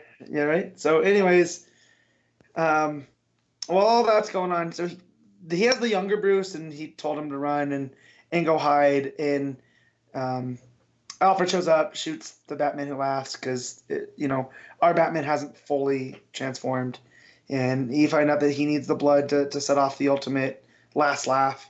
That's going to change everybody in Gotham into dark multiverse versions of themselves. While that's going on, the Punisher Batman is fighting with Gordon and James Jr. and he thinks that James Gordon's on his side, or James Jr. and they've doped the water with whatever this is that's going to change them, and he dunks Commissioner Gordon's head under the water, and he's like, you just need to open your mouth. Once you get into your system, that's it. And James Jr. comes up and kills the Punisher Batman. And it seems like they've gotten away, unscathed. So we get back to the Batcave. Joker ends up showing up. I mean, I read this on Wednesday. So Joker kind of shows up. Pete's not here. No one cares. He ends up helping, Batman against Batman Who Laughs because that's what he does. Like, no one messes with his Batman on his watch, basically. And they end up destroying the Batman Who Laughs, and it looks like he's gone. Like, Bruce picks up a tombstone and smashes him with it because he's kind of half changed. And in the end, Joker's makes an escape, so he's out there somewhere. And Bruce and Alfred are talking, and Bruce is like, oh, Joker set all this up knowing, that's why I didn't change. He put a deceleration agent in his blood because he knew what the Batman Who Laughs plan was to be, and he couldn't have a Batman beat him, right? Because that's what this game is. And then Alfred's like, no, there's no masking agent, so we don't know why you didn't turn. But hopefully this is behind us. And they took the other Bruce, they put him back into his multiverse and kind of warned him, like, hey, there's going to be a time where you want to go see a movie with your parents. Don't do it. Because the whole nature of the dark multiverse is he's imperfect, and they can be changed. Oh, yeah. I'll be honest. I kind of zoned out there. Don't really care about all that. You're fine. And this was extended to 7 issues. Yeah, it didn't need to be. As a lead-in to and that's where it comes into is at the end you find out Gordon has been changed. So he's one of the people. Is that all it is? Yep. He's at the end. You see his eyes flash like Bruce's did, when he was turning, and so Gordon is one of the Secret Six. Yep. Along with Shazam. Okay. Shazam. Yep. So, and that's where it leaves it. But yeah, Joker shenanigans. It's very Snydery. There's a lot of stuff in there. But he also does this thing where throughout the book he would highlight certain letters with red, right? So dumb me goes through on my break as I'm reading this and writes them all down thinking that there's going to be a message. And there kind of is. It says at the end, I ends up, the only words I can make out is they're still ha. So I don't know what that's supposed to mean. It could be still there. Yeah. Maybe. If you read them backwards, ha, still there. Right. Yeah, but then the other ones, because there's 5 other letters. There's HRGH that seem like they mean nothing. So, but that was it. I'm happy it's over. The Jock art's fine. but I just feel like Batman Who Laughs was a character that got way too much shine, and this would have been fine for like a 3 double-sized issue type story, you know. But yeah. So if I'm rating it, I'm gonna give this one a 5.5, mostly for the art and the reveal at the end. But I'm much more excited for the Superman Batman book from Williamson because it seems like it has more of a mission. Even if it is Batman Superman. Yeah, I'm gonna say it the way I want. You can say it the way you want. They're not. Yeah. No, She's just got a world's finest. Yeah. So you read Green Lantern. Oh, is that what's next? I mean, we can unless you want me to go double. And no, it's fine. I'll talk about Justice League Dark. No, I'll do Green Lantern. Obviously, Morrison. This is annual. Right. It's Morrison writing, although it is not Liam Sharp on art because, I mean, it is an extra issue. Annual size. Yeah. This is Camuncoli on layouts and Scott on finishes, which means the art is extremely disappointing. Because Camuncoli I actually really like as an artist, but this isn't a Camuncoli, but it's not there. So art super disappointing, especially by this book standards, which has been so good. Right. No, this is an extended adventure with the extended Jordan family. Every single member of the Jordan family you've ever seen, with the exception of Uncle Jack, who's dead, right, is here. Well, and Martin, right? Which one's Martin? Martin's the dad. Oh, right, sure, yeah. Right, but he died. You've got the cousins, you've got brothers, you've got there's everything. Well, because we saw the Jordan family throughout John's run. Oh right? yeah, but they lived. You had the Those brother. Those were the brothers. You had the main brother and the wife, right? Right. Yeah, so they're here, but you've got way more than that in this one. Wow. Yeah. So basically, Hal wakes up in the bathtub. Everyone's knocked out except a couple of the kids. You've got I don't know. You got the kids, Hal Jr., which is the oldest one. You got Howie and Jason. Basically, they're locked in the house. Kind of like there's a force field keeping them in. Everything outside seems fine. They go out, look at the back, and they're kind of in this crazy world, gorgeous alien planet-looking thing with a huge light thing in the sky. It's great. Turns out there's basically a radio wave alien. These beings that live in the radio spectrum of light. And there's one there who seems like he needs help, and then others show up to come and get him. Hal Jr. is I think Airwave is the superhero name. Okay. They're bringing that back. And he's got radio frequency powers. I'm not sure exactly how they work. He seems to be able to manipulate them a bit, create like solid beams out of them and stuff. It's fine. They have a bit of a fight with some of the other things, but he kind of makes it worse because he just rushes in. They're hijacking all the phones and the microwave and everything, and it's this whole thing, and they possess the whole all the family who are unconscious. They kind of possess, and Hal has to like talk them out, and it's like, by prodding at them. It's like, oh yeah, this radio alien's trying to control you guys. Kind of like your wife controls you every move, Jim. You should be used to it. It's like, Susan, maybe you set your standards too high. Jim can't live up to them. And then the whole family just starts bickering at each other. And it's like, hey, your dead husband was cheating on you all the time. It's all this stuff. Lots of just family argument bickering. But seems to do the trick, and then a radio lantern shows up.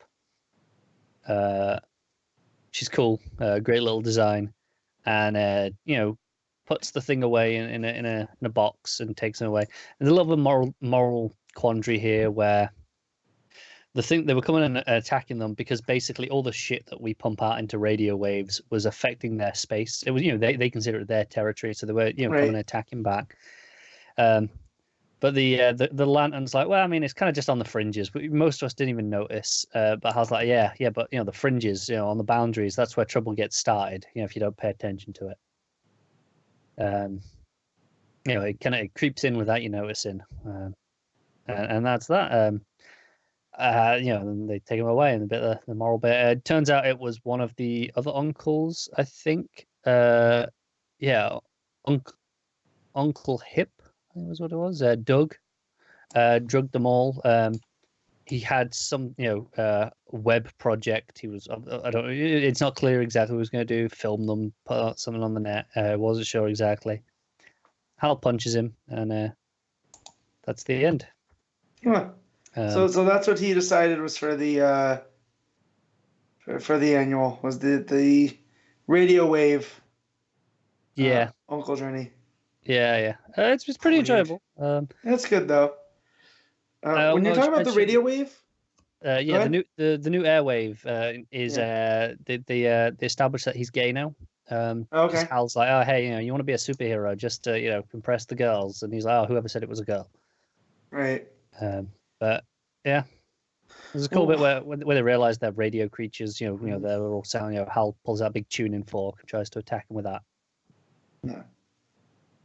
When you were talking about the radio wave, it made me think of this. I think he was created by Alan Moore. I'm looking up now. His name is Rotlot Pham, and he's from a planet where there's only darkness, and so he perceives sound as light or light as sound. Right. So his oath was always a little bit different because it was about instead of brightest day and darkest night, it was about silence and loud and stuff. But yeah, it just made me think of that and how Green Lantern is primed for weird things. Yeah, and Morrison loves weird things, so yes, he does.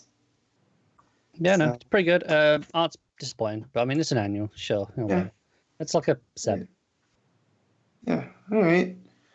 So now we come to the book that you probably should have read, but I don't blame you for not.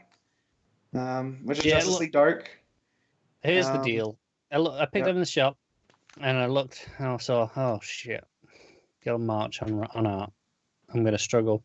Mm-hmm. And then I opened it up and saw Tynion wasn't even writing it. He co-wrote the story, but Ram V was doing it all, and I just went, nope, I'm out.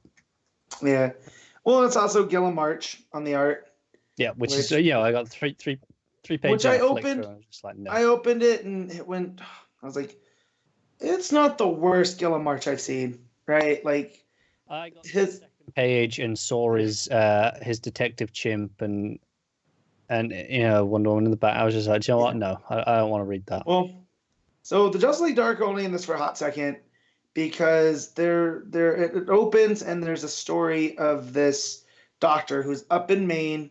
I think he's a botanist, and he's working. You find out, and this is the biggest problem with this one, is it's big, huge walls of text to read. So it almost reads like a prose story. Oh God, yeah, right. But it only does that. Through.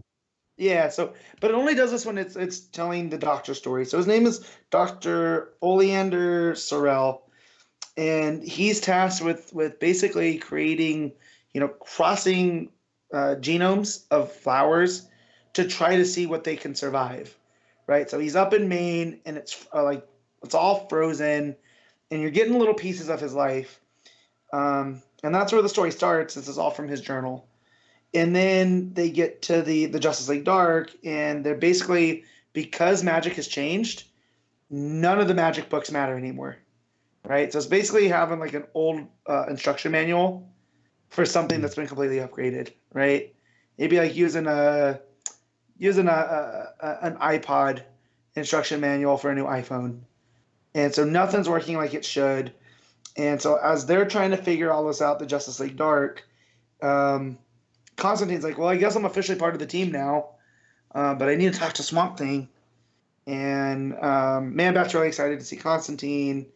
And Constantine makes it clear he's really only here to deal with the Upside Down Man because he's upset about what had happened. And Constantine tells Swamp Thing, which I kind of like this because it plays up on the history. He's like, hey, you don't serve the Parliament of Trees anymore, but there's a Parliament of Flowers. So don't you think you should kind of help them find the champion, right? And Swamp Thing gets a little bit upset, says he doesn't care about this anymore. But Constantine does the Jedi mind trick on him, and basically appeals to a sense of good. And it's like, you know what you need to do. Imagine you coming into this. And so you get back to the Sorrells, and you find out that Sorrell and his wife are in this deep depression because while they were undertaking this project, they had a kid die.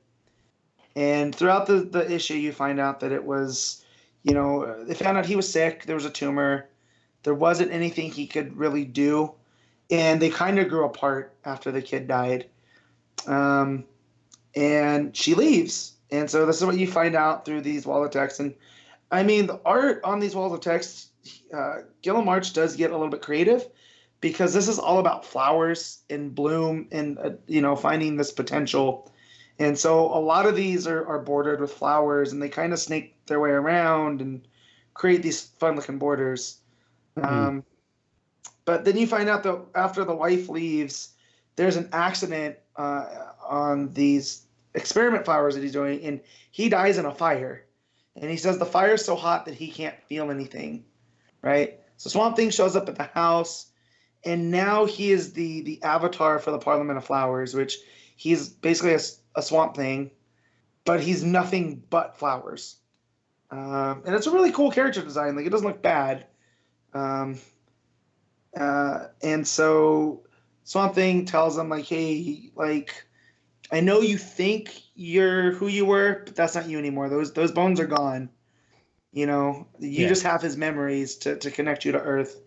But he doesn't want to hear that. So you get back to the wife's story, and she goes to leave with this other guy who seems like a friend, and they're going to go to the beach and get her mind off of, her now dead ex-husband or husband and dead son. And they go to leave this house because it looks like time has gone past. And he stops them because the new guy, Sorrell, ends up meeting Jason Woodrue, who now is seeming to be a bigger character, and a thorn. So do you remember him showing up in any other Swamp Thing? Or in... Because I feel like he's showed up recently. Recently? Oh. No? All right, maybe I'm just... But so he basically tells him, you don't understand how powerful you are. And so as the wife goes to leave, he sends what looks like a copy of their dead child to the door. And now, of course, she doesn't want to leave. But he stays in the shadows. Swamp Thing starts being like, this is going to be a problem. And he ends up going to where the experiment happened and finding out that it wasn't an accident that Sorrell killed himself. He basically doused himself in chemicals and allowed the fire to take him over, where he ended up becoming nutrients for the flowers, right? And in doing this, I guess the Parliament of Flowers saw this as a sacrifice, and that's kind of the purpose of flowers, right?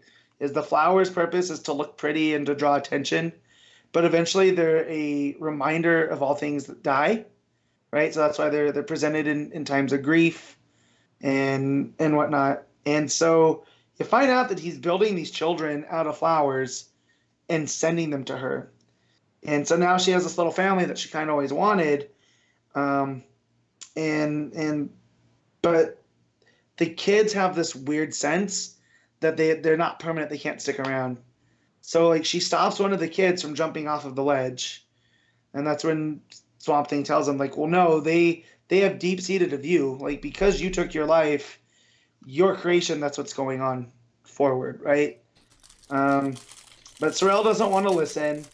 And this has all just been a manipulation from Woodrue, who ends up fighting with Swamp Thing.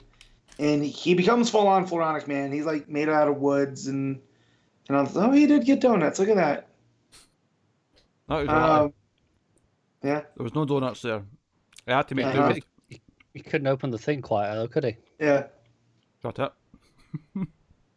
But they did have coconut snowballs, so that's what I've got here. But so Terrible he, choice.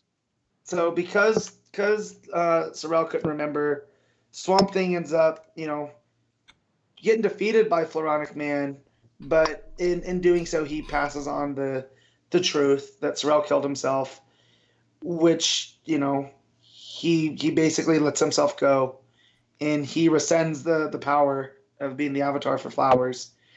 And in this really gross scene, Floronic Man, Jason Woodrue, ends up eating his hand of Sorel and taking over the power. And Swamp Thing takes the wife, you know, to Constantine, and he's upset that he couldn't help. And Constantine's just like, you know, there'll always be a place for a monster that lives out in the swamps. Everybody knows that, so don't feel too bad. But in where Woodrue was, you see him start sprouting flowers in this really ghastly looking scene, and Cersei comes to him in this new form, where she's got the crown of the goddess of magic, and she's got like this flowing red hair and new outfit, and she has a proposition for him, which is going to be continued in Justice League Dark 14, which it seems like she's putting together her you know, in Justice League, you know, or Doom League, whatever you want, Dark. But yeah, I mean, the Swamp Thing story was real nice. It's good to have Swamp Thing back and be so focused, and you could tell that it was going to be a tragedy from the time that it started. That said, I don't know why it needed to be in an annual, because there seemed to be a lot of filler in here. But I'll say that March's art wasn't as bad as I thought it was going to be. Like, I saw that on the first page, and I was taken aback, but much better than his Justice League work earlier in the year. I'm going to rate it. I'll give it a 6.5. Excellent. Did you go straight on to that after Batman Who Laughs? No, we rated Green Lantern too. Yeah. That's actually quite a quick chat you had on those two of them. Yeah. The clock doesn't lie. So, no. We mostly talked about Star Wars, though, to be fair. Well, the book's not that interesting? Is that? Yeah. They're just really straightforward books this time. Yep. Okay. Fair enough. Well, you got Batman Last Night on Earth then, next. Scott Snyder and Greg Capullo. Yeah, not as straightforward, admittedly. Oh. No. Not bad, just not as straightforward as the other things we've told. This is only 3 issues, right? Yeah. This will be wrapping up in the next one. Yeah, this is basically just old man Bruce, well, young man Bruce, with old man Bruce's memories. Because we get this section here where it opens up with a memory, what looks like a memory of Bruce going and taking out Joe Chill. But Joe Chill is talking about, like, something else that he's done with another kid. Or no, it's something that Bruce thinks he's done. There's another kid in Crime Alley, and he's like, "I don't know, it's just you, Bruce." Yeah, I know it's you, right. Bruce. Yeah. And he's, you, and Bruce said, who is he? In reference to the new kid in Crime Alley. And he's like, "Oh, you've always known. You ever wondered why the pearls?" Right. So there's something. I thought I was missing something. And then Bruce himself. Yeah, and then it's a dream. Yeah. And him and the Joker head, which I really like the Joker head in this one. Him trying to get the knock joke out. Yeah, it starts with him and the Joker head running away from a Speed Force storm and losing a horse, which may or may not be the latest Robin. Right. Because Joker just wants to be Robin. And Bruce is like, "Nah, you can never be Robin." He's like, "Well, why not?" He's like, "I'd make this horse Robin before I'd make you." And then as they're going across the Speed Force plains, or the storm hits and it accelerates the horse to bone. It does one of two things. If the Speed Force storm hits you, it either speeds you up until you're just dust, or it rewinds you to the youngest cells possible, so you basically don't exist. Right. So a bad proposition, but also another Snyder horse death. We got to talk about really Snyder hates horses, doesn't he? Yeah. I feel at this point it's just a nice running joke. Yeah. But you see in this... The Speed Force storm might be some of Capullo's best work. Yeah, because it's all the flashes we know. So you got... and what's interesting, too, is that it's Kid Flash Wally. It's Impulse. It's Jay Yeah. Garrick and it's Barry. Yeah. And they're So- all in there and kind of Yeah. merging in and out. Their faces just coming in and out. It's a fantastic image. It reminded me of the Creature and the Thing, where you can't tell where one ends and the other begins. Sure, yeah, I can see that. You know, so then they decide, well, this is too dangerous to go on foot. So somehow we came across a hang glider, and they start hang gliding over the U.S. and they come across this fort. Fort Waller. Yep, and it's got a nuclear silo where it's kind of, you know, Joker tells them that this was where humanity made its last stand, and it's protected by a nuclear man. You see on the top of the silo, it looks like Captain Atom symbol. Captain Atom, yeah. And that it's powered by him. But It was basically a haven for all the greatest minds that wanted to fight against Luthor. So you got Ivo, Holt, Kale, Savannah. Yeah. But as it became this bastion for humanity, it drew the green and the red, right? It ended up, you know, becoming like, I don't know if he's intimating that the scientists kind of corrupted the green and the red, but they got out of control. So now there's this constant battle between humanity and the green and the red. And when the red attacks, it's these ghastly looking creatures. Yeah, he calls them animal men, but they're like little, they're kind of mutated things. Yeah, they look like atomic zombies, right? Like you would see in like in a horror movie. But what's cool here is that, you know, the people that are fighting them are known as the unknown soldiers, and they have haunted tanks. But it's basically, he says, the site where one parliament had been brutalized, pillaged, the other burned in the fighting. Its protector left mindless and adrift.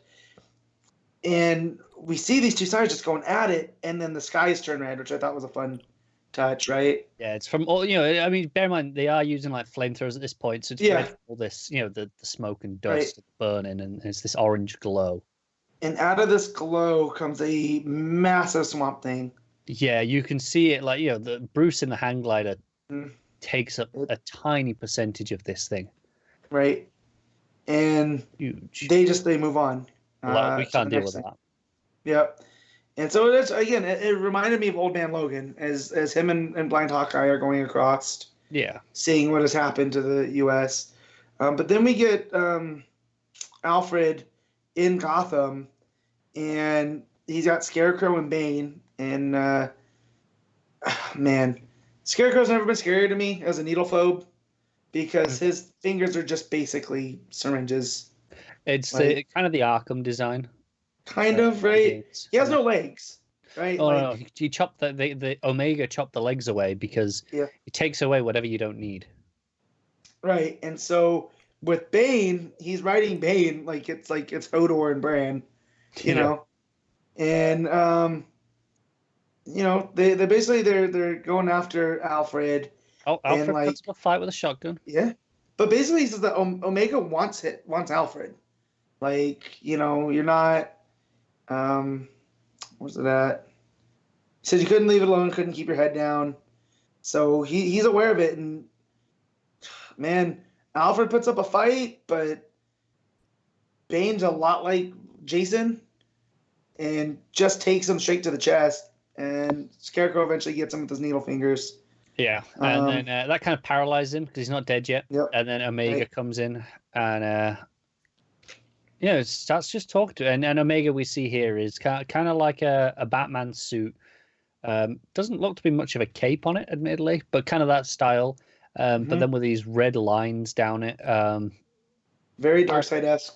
Yeah, and of course, you know, the Omega symbol as well, which obviously is again Darkseid-y. This is very surprising and ballsy that Snyder put Kenny Omega into a Batman comic, but I mean, yeah, he did, whatever. right? Whatever wants to do it. I mean, when Omega did show up, I did hear the Terminator theme in my head. So, let you know, I've heard you guys say Omega like 5 times in the last minute, and every single time Kenny Omega pops out of my head. And it's kind of intimated that Alfred knows exactly who this is. Yeah, it's like, no, how could you, you know, after everything he meant to you. So, and there's still some guesswork later in the issue as to who this is. Is it another one of the Bruce clones? We'll get to that. Obviously, Dick was one of the main suggestions, but maybe not. Yeah. So the interesting thing here is that it seems like Omega has almost a compassion to him because, like, yeah, he's going to kill Alfred, but he gives him his heart's wish, which is he tells them that he stopped the Waynes from not going to Zorro. Yeah, he saved them all, and then now he sleeps. Which I think is interesting that Snyder also put that in the Batman Who Laughs, right? At the end with the Bruce that they put back in the Dark Multiverse as a child. So Alfred sees that he sees them, they're all safe, and then he crumples over and dies. And then we get this page. It's just like a white to blue gradient where they talk about where Joker's talking about the things that they saw. Yeah, across. The Crocodile Man at Fawcett City, the Imp Death Grounds in cartoon mist, Hill Country with the space cavalry, Ship's Cage with Universe Hearts, God Engine, Zeta Cannons, Radiant, Thanagarian, Tamaranian, Apalaxian, Kaluan, and they just all lay rotting, right? So whatever's happened is real bad. But then they get to the Plains of Solitude, and Batman and the head of the Joker are climbing up what looks like the edge of the Fortress of Solitude, but there's just these big spires. One of the spires, yeah. And it looks a lot like the Superman movie, that Kryptonian architecture, where it's more angular and whatnot. The crisscrossing spires. Yeah, and Joker's still trying to get that knock-knock joke, but Bruce isn't going to give it to him. He's still trying to be Robin. He's like, how about now? Yep. And they hear this like alarm, and Joker's like, oh, don't, bombs don't make noise like that. And a rocket lands right next to him, and it looks like Clark's rocket. Yeah. Right? And then a bunch of them start landing, and Batman gets confused because he's like, well, wait a minute. This is the rocket he came to as a baby. Which meant Joker, he is like, hey, didn't I tell you that I love babies? He's just like so creepy. Yeah, but in the best way. But then Superman comes and picks him up. It's a grizzled Clark with a big beard. Yeah. Yep. Because he get blown back at one point by one of these rockets. Yeah. And he carries him through, and he tells Bruce, "All right, you made it." And then that's the end of the part. So we're on to part 6 now. And so Bruce is trying to put this together. Why is he hiding in this crystal cavern? And basically, it seems like he's walled off from whatever has happened. Yeah, and he takes him what seems like underground. Yeah. But he won't talk, and so they come from this cavern, and now they're at the Kent farm in Kansas. And everything's kind of drab. There's a bright blue sky behind them. Yeah, and it feels fake. Bruce is like, hey, did you dig all this out? Like, it feels like it's still underground. Right. And so they go there, and the person that's in the farmhouse wasn't what I was expecting. No, it's a terrifyingly decrepit-looking Luthor. Yeah, and he's green, like sallow-skinned, Yeah. Definitely, but he's wearing a Superman shirt. Yeah. And you find out that this Superman is one of the Superman robots. Yep. From the Fortress, and that Bruce, was like, why is there so many of them? And he said, these are when he was trying to maintain the illusion that Clark and Superman were two different people. This is one of the things we do, which I thought was a nice shout to the Silver Age. Yeah. But they're so lifelike, and Lex is like, oh, well, because they're still organic. I mean, they're like these organic tissue infused with Kryptonian cells. Yeah. So they're not as powerful as Superman, but they're the next best thing. And so all the rockets are Luthor trying to pluck. Yeah, he's basically trying to create a wormhole before the rocket lands on Earth, capture the rocket and point it towards now, so that then they can get a real Superman to grow up. Right. And fight Omega, basically. Yeah. But the problem is something always goes wrong. Every time it's like, okay, when it went through the wormhole, it would be like he'd traveled so many light years that the baby had turned to dust. Right. It would always be something that went wrong. And So, and this is what I thought was really interesting. We get to the part where we find out why Luther's like this, and it ties into what's going on in Justice League with the Doom and Justice, and that Lex and Superman made a wager on which is more powerful, Justice or Doom, and as kind of to hedge the bet, Luther put these Kryptonian spikes into the ground, and that whatever side would end up winning, the Justice or the Doom, the person representing that side dies. Well, no, the loser died, right? That's what I mean. The loser dies in... Yeah. So, and it's basically like, hey, we're going to give a speech to the people, and they're going to vote, and whichever one they choose, we're just going to end it like this. And he talks about how Clark gave the best speech he'd ever given. Luther was like, no, I can't beat this. This speech is something else. Right. So he cheats. Well, that's the thing. He doesn't even really cheat. He just kind of gives a speech. He goes through the motions. And I think, and he's expecting to die. He's like, oh no, the ground trembled, and we both braced for what was coming. The moment where he would save me from the shards with his super speed. But that's not what happened. So even though Luther didn't give as good a speech, the people chose Doom anyway. See, but the way that I thought it, he talked about like he had been working with Starro, right? Yeah. So like he attached this to every mind in the world.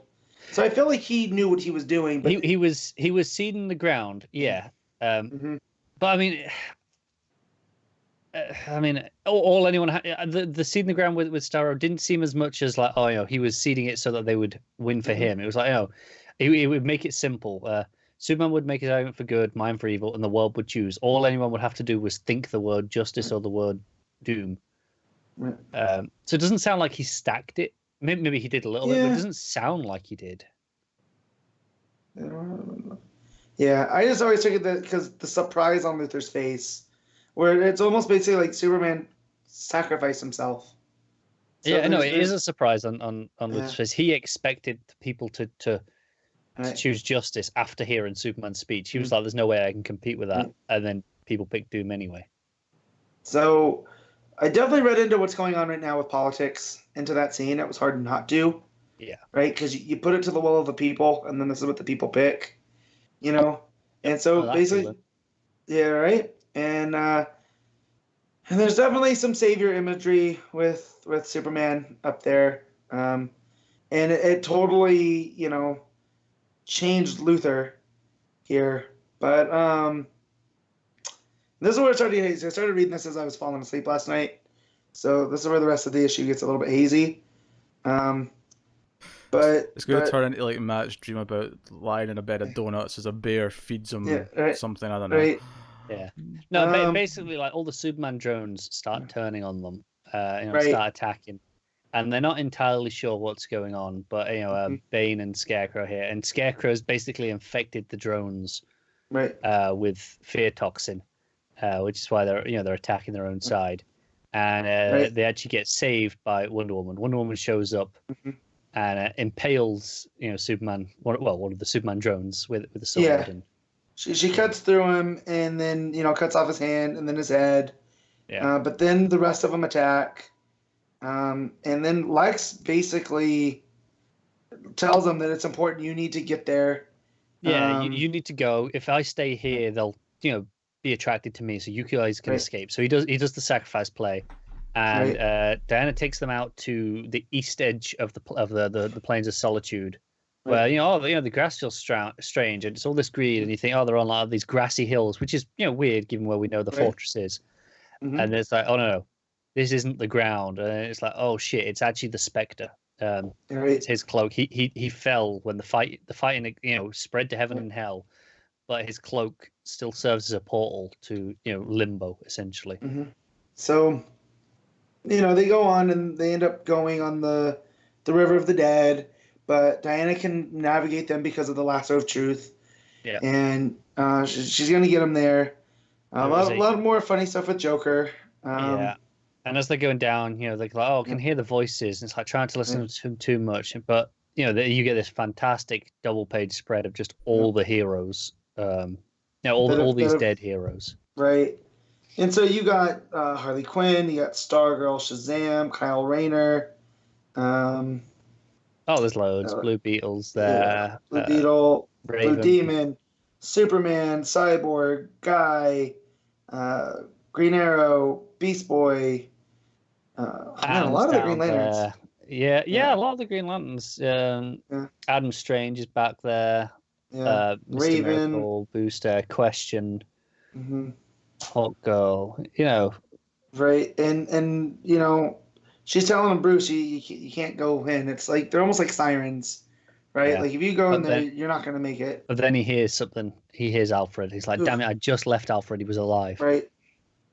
And so they keep going.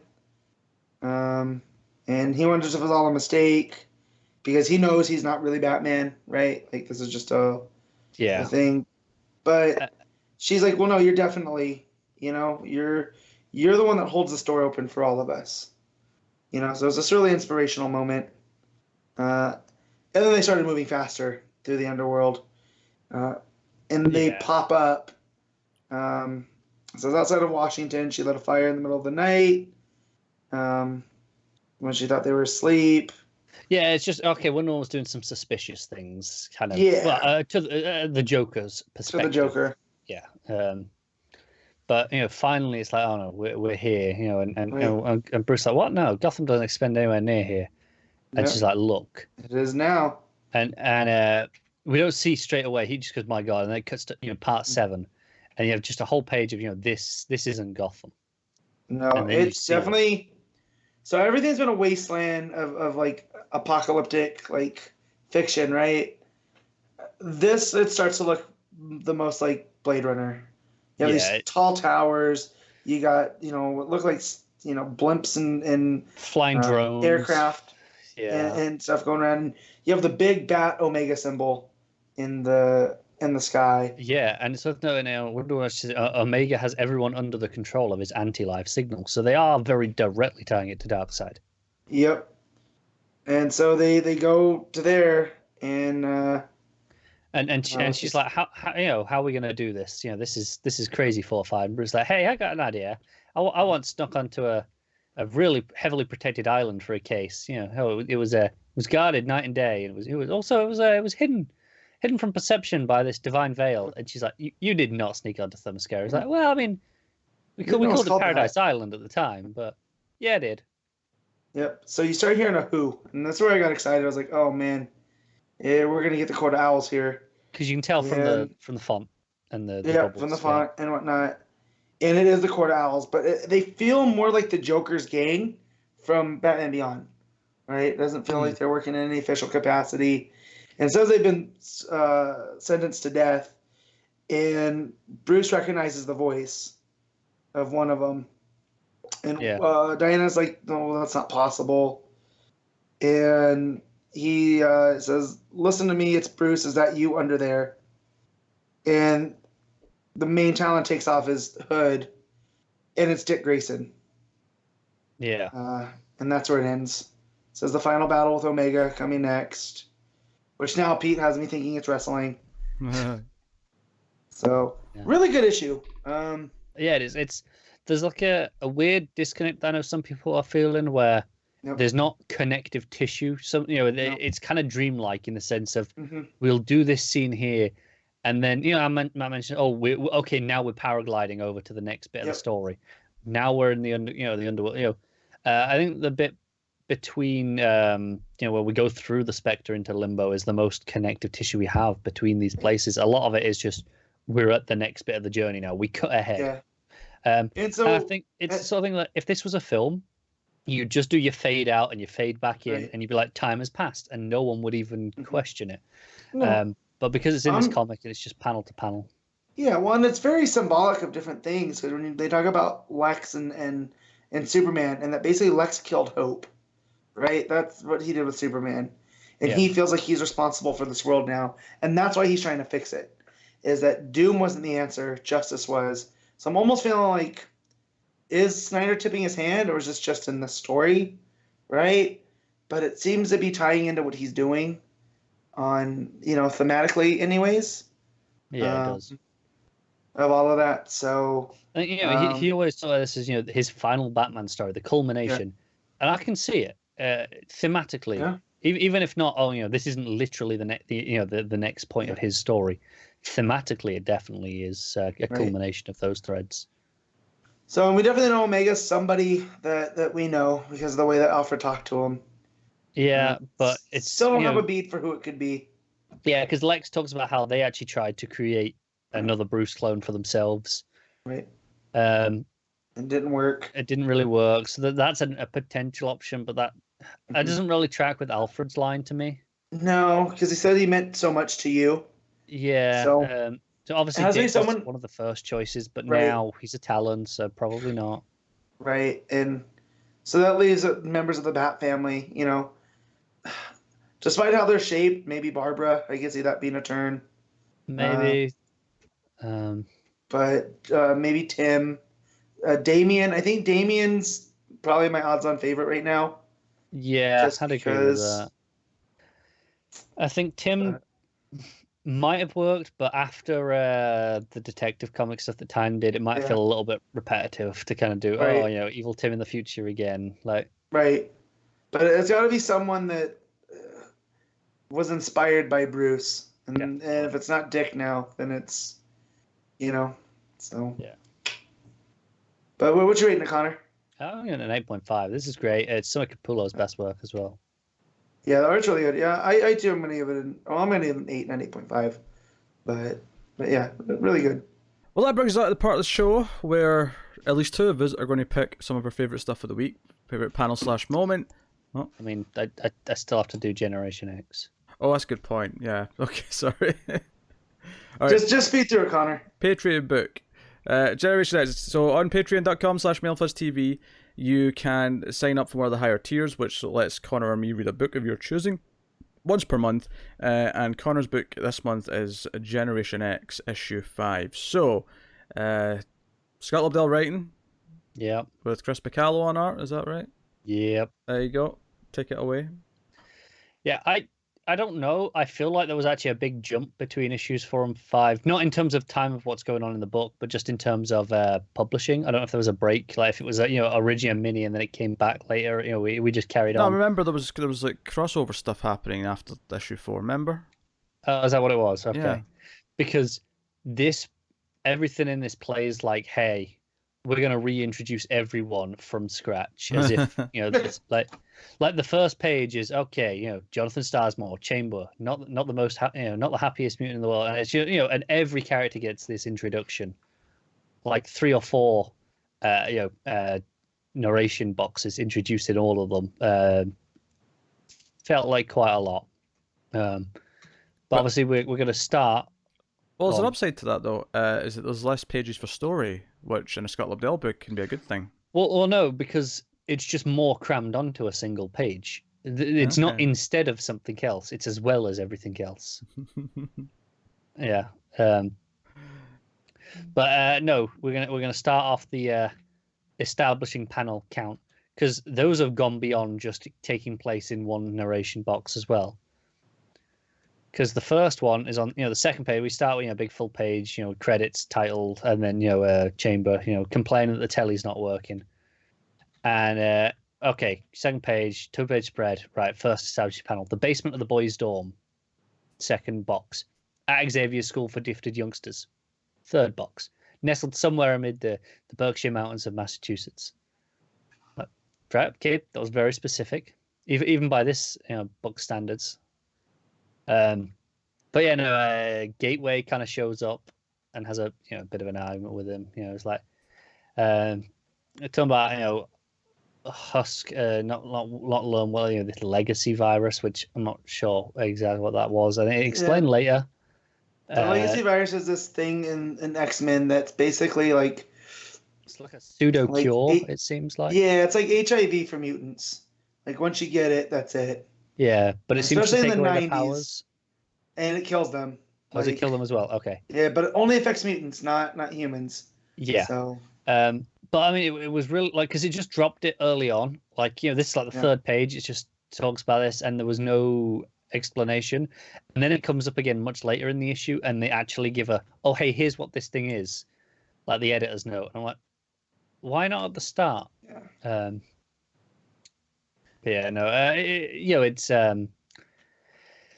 I assume that Husk maybe has this, or maybe some of her friends do. I'm not entirely sure. It's a bit unclear. But Gateway's like, hey, maybe she needs friends. You go and talk to her. But okay, that's fine. Whatever. We cut away. Then we're at New York City, the Big Apple. Again, over two panels, where Jonathan's teammates, the remaining members of Generation X, have embarked on quite an unusual field trip. I'm not a fan of these 3-panel. 3-box establishing things. Right. That's too much. Right. Okay. First bit of truly terrible art. Like, in terms of, I don't really like the art style, but the perspectives are so off here. Jubilee's up here and she's buying an apple for Penance, because Penance likes apples apparently. Who doesn't? Yeah. No, apples are cool, but she's like a good, like 30% taller than everyone else for no reason. And this isn't consistent. Like, the next panel, she'll be the same size as them all. But here, she's like 30% taller than everyone else. So, everyone else is kind of up to, her middle of her arms. Mm-hmm. But then the Thing kind of just starts charging through, because we're in New York. So he just starts, charging through. He's like, oh, coming through, out of the way, mob of adoring fans. Comes across like a bit of a dick, to be honest. Everyone starts trying to, take pictures, swarming over. And she loses the apple. And so she's disappointed. Now there's something going on with Monet where she's just kind of frozen. She's gone into like a trance. Apparently it's happened before. I think they said it was in the Uncanny X-Men issues that obviously preceded this. They don't know exactly what it is, but they make a point of going, hey, she's so strong and invulnerable that there's no chance we can move her while she's like this. But again, there's weird perspectives, because I've got a panel where Jubilee stood next to her. She's maybe like an inch or 2 inches shorter than her, and then they're trying to push her, and they're up to her upper chest maybe. There's 3 of them that are just suddenly shrunk by about 1.5 feet for no reason. It's baffling. But then they're back to normal the next page, and it's just surreal. But yeah, this is where we cut back to the school. So again, establishing back to Xavier's School for Gifted Youngsters, specifically the Interactive Biosphere Training Facility, known affectionately to the students as the Danger Grotto. Danger Grotto. Danger Grotto. Yeah, I know. I got a chuckle at that as well. But again, this is what I'm talking about. The introductions.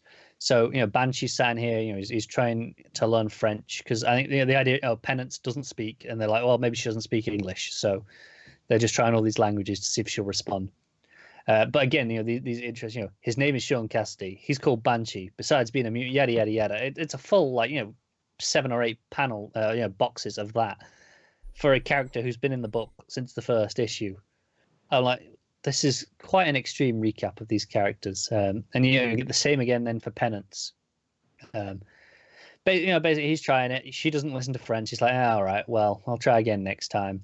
And then he goes back to his room, and Penance is already in there, and she's stealing his apples because she really likes apples, apparently. But yeah, we're back to New York, which gratefully just has NYC as the establishing caption, which much better. Still feels unnecessary, given that we're back to those characters. They haven't changed. There doesn't seem to be any reason. But they're in the taxi, and but there's a crash, and there's all these dead security guards, then nailed up to the wall, and it's pretty severe looking. It doesn't look great. Like they've painted on these messages as well, so it's not like painted in blood, but it's done in like a pinky red color. But they are all dead and nailed to the wall, so they could have just done it in blood and gone for the full effect. But they're assuming they're after Emma Frost, whatever's going on, which leaves us to try and help. But then Frost telepathically communicates and like, no, I forbid you. Stop worrying about it. Go get Banshee and the X-Men. Go get help. Leave me here. And that's that part there. And then we cut back to Xavier's school. And then we talk about Husk, and she is she comes across as incredibly drunk / high. She claims she's only had the one drink, so it's hard to say exactly. But she's just lying there on the pool table. This is where we get a bit about the legacy virus. It actually tells me what it is a bit. She's recounting. I say, "Oh, afraid we got some bad news for you. We're going to have to cancel your life on account of being a mutant and all that. Turns out you got this legacy virus that kills mutants." So she's obviously not taking it so well, which is why she's getting hammered. But Chamber comes up and he's talking to her, and they're a little bit of she rants at him basically. She's just getting out of her system, and he just stands there.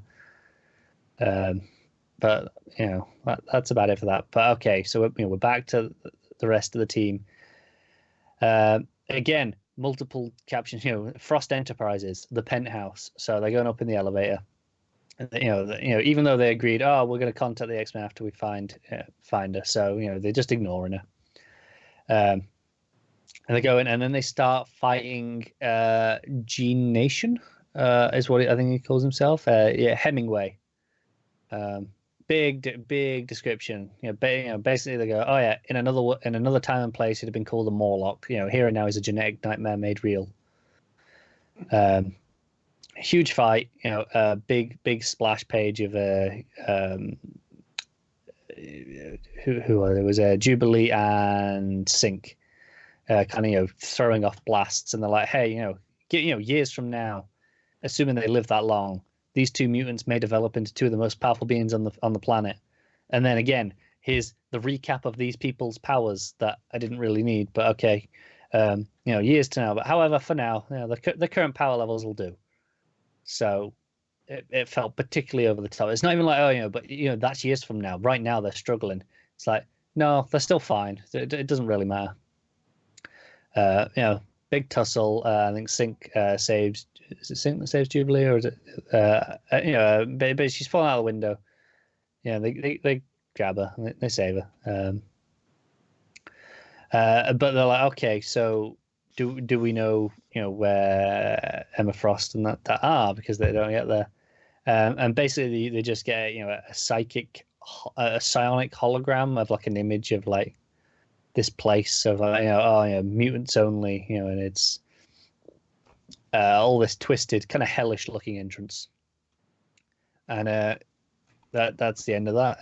Basically it's like, okay, next time we'll follow on that and see if we can find them. As I said, I find it hard to follow the fights properly with Picolo's art. I think it's so messy and airy, loose inks just to play out. It's super 90s in that sense. It's kind of all over the place. Everything's huge and feels out of proportion constantly. And things seem to swap back and forth. It's really hard to get any sense of perspective when things are just changing so much. Matt, your mic's going. So a bit of a chore.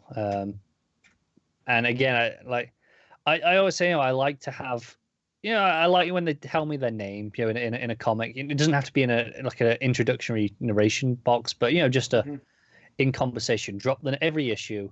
Tell me the name of whoever's there. Just it's good practice. This went overboard by giving me, their entire backstories and powers. I'm like, this is issue 5. You want names? We'll give you names. We'll give you everything. We'll give you bios on every single character, every single issue, every single page. When I had 8 boxes to read for a single character, of a character that, it has been around longer than this anyway. But even if you assume, okay, you're reading this book, it's 5 issues in. You've been reading it for the previous 4 issues. He's been all 4 of the previous issues, but hey, you might have forgotten. So here's everything. It felt pretty extreme. This is all building up to an issue where you read it and you actually get an introduction for the same character twice. That's what this is. That is what the conclusion to this has to be. Probably. Yeah. No, it's like a 3.5. 3.5. Oof. All right. Well, that in All fact does bring us on to the part of the show where we pick our favorite stuff for the week, favorite panel / moment, favorite cover, favorite art, and then top 5 books, or in this case, just ranking the ones that you happen to read. Of course, as mentioned before, and obvious by my lack of discussion for the last hour, I did not read any books this week because all the annuals and specials that happened to come out were all for books that I don't read. Which means I get to just ask Matt and Connor your favorite panel / moment. You got one off the top of your head, Connor? I was just flicking through Last Night on Earth because it's definitely from that. Yeah. I'm actually going to go with the page where you just see, them walking on the giant spectre cloak and realize what it is. I think that was a fantastic moment. Mine's when Superman shows up and you're like, what the hell? And he's carrying Batman. Yeah, that's a good one as well. Yeah. All right. Best cover of the week? Hey, you can answer this Last one as Night well. on Earth. Yeah. I'll have to go look at them. Hold on. Yeah, so do I. I'm doing it now, but you could look at them. That's what I did when Connor was talking. I had it all set up for next week's books because I needed that. And now I have to go back. Yeah, you'll manage. Let's see.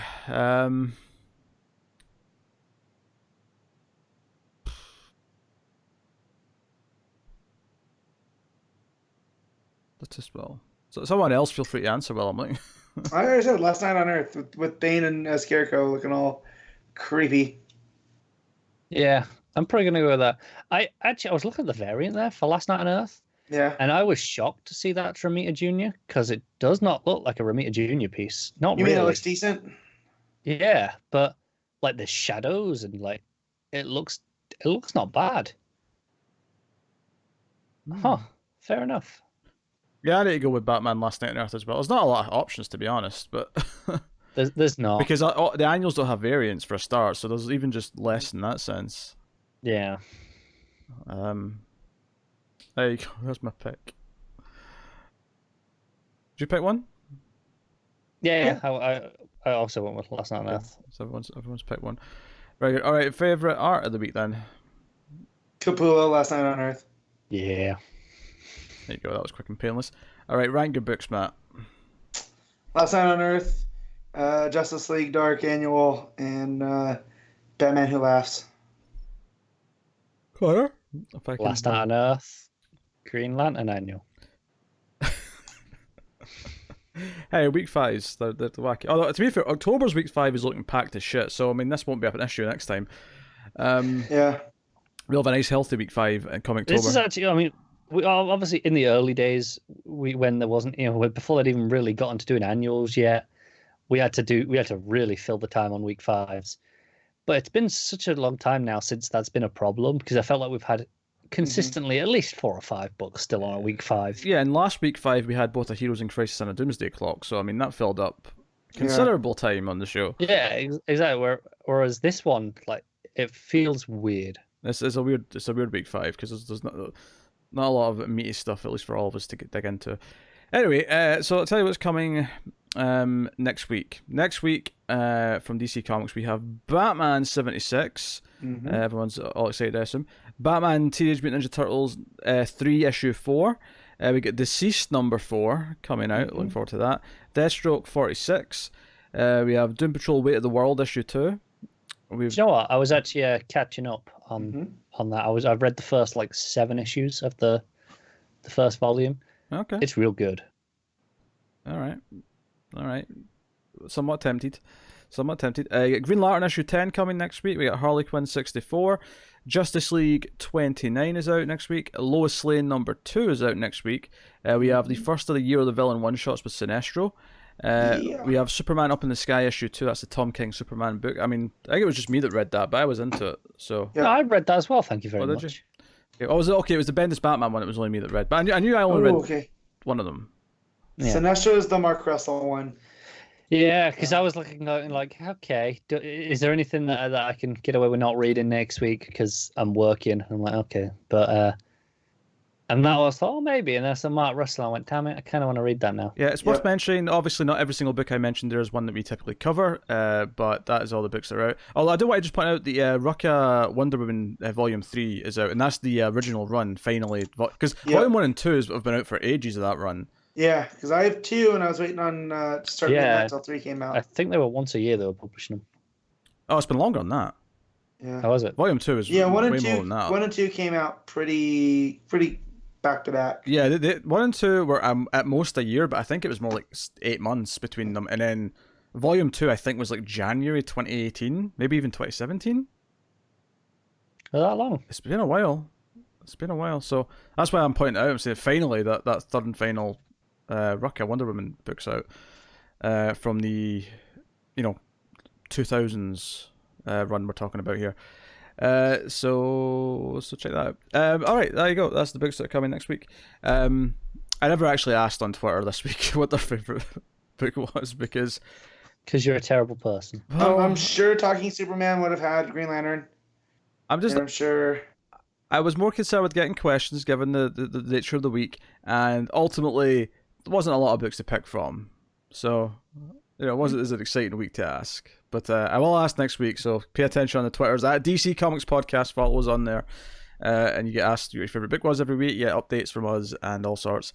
And you get to ask questions. And if you don't want to ask questions on there, you can also ask questions via email. You can send a longer question there to mftvquestions@gmail.com. You can do that. You can support us by liking, subscribing, rating us on your podcast app, nice 5-star review or whatever. But you can also support us financially over at patreon.com/MailFuzzTV, where you can support us for as little as $1 per month. And for that $1 now, you get your weekly dose of Comics in the Multiverse Extra, which is me and Connor working through a run, one issue a week. Not issue 2, but our second single issue of Gotham Central will be out tomorrow at the time of recording. So same day this goes up, actually. So that's issue 12 of that book. And the reason why we started at issue 11 is because we already talked about Volume 1, which had the first 10 issues, which is also available at your $1 tier. So if you want to get into that, it'll cost $1 a month, and you can go and support us that way and feel warm and fuzzy on the inside. Other than that, other content we do, we review a bunch of movies and TV shows. Typically, we've got a horror movie podcast called Streams After Midnight. We've got a sci-fi movie podcast called The Ace. Me and Connor review a bunch of TV shows every week. Working through The Boys, like we said earlier, from Amazon Prime, and working through a bunch of other stuff too. We checked out the first episode of Pennyworth. Oh, that's true, we did. Yeah, that was. How much you love it, Pete? I think Matt would really enjoy it. Yeah, I might check it out. 70 minutes of that boring shite. 70 minutes. It's very Guy Ritchie-esque, so. It is. Mm-hmm. It's if Guy Ritchie did a James Bond TV show. I hope it's better than if Guy Ritchie did Aladdin. That's disappointing. I think the word "if" there is maybe a bit incorrect, Matt. No, yeah, I stand by my statement. It's more like when Guy Ritchie did Aladdin. I'd much rather watch Swept Away than Aladdin again. That's saying a lot. I can't say. I've seen Swept Away. I have no opinion. That's the one with Madonna. It's considered his worst movie. Yeah, but at least he was trying something different, as opposed to the exact same taking thing. the Disney money. Yeah. No, So. I get. I mean, it's different for him at least because it's not. Yeah. You know. But you know what? He did '60s spy stuff with Man from U.N.C.L.E. and. Oh yeah. I loved it. Imagine the because that was kind of Americanized. Yeah. Right. Imagine the British version. So to go to James Bond, Right. and as a TV show, it's Pennyworth. Fun. I might have to check this out. Now, what network's it on? Epics. Epics. Oh, I have Epics, so there's no excuse. There is an excuse. You've got other better things to watch. That's the excuse. I don't know. Pete doesn't like it, so. God damn it, Matt. When have I ever steered you wrong? You have it, but I also like sillier things than you do. Hence, I'm still watching Riverdale. So. I don't know, the Dream Warriors elements might pull me back in. I'm not going to lie. Maybe when she gets attacked by a bear. Maybe when I'm done with Brooklyn Nine-Nine season 6, maybe I'll dabble with some Riverdale. And mind you, if anybody's taking my recommendation, it's not good. Get that out of there. Yeah. But it's entertaining. There's a difference. You can be a mess and still be entertaining. It's trash. It's complete up trash, but it's amusing trash. Yeah. Is what you said. All right, that's been episode 166 of Comics from the Multiverse. What a weird and wacky episode it's been. It's the only episode to date where I've left the house in the middle of it and went and got myself a snack. Yeah. And still didn't watch the Harley Quinn trailer. And still didn't watch the Harley Quinn trailer, that's true. Yeah, there you go. So, let us know what you thought of the books. Again, like and subscribe, all these stuff. Thank you very much once again for watching or listening. We always appreciate it. Keep reading DC Comics, guys. And remember to never get lost in the Speed Force. Look at my lightsaber.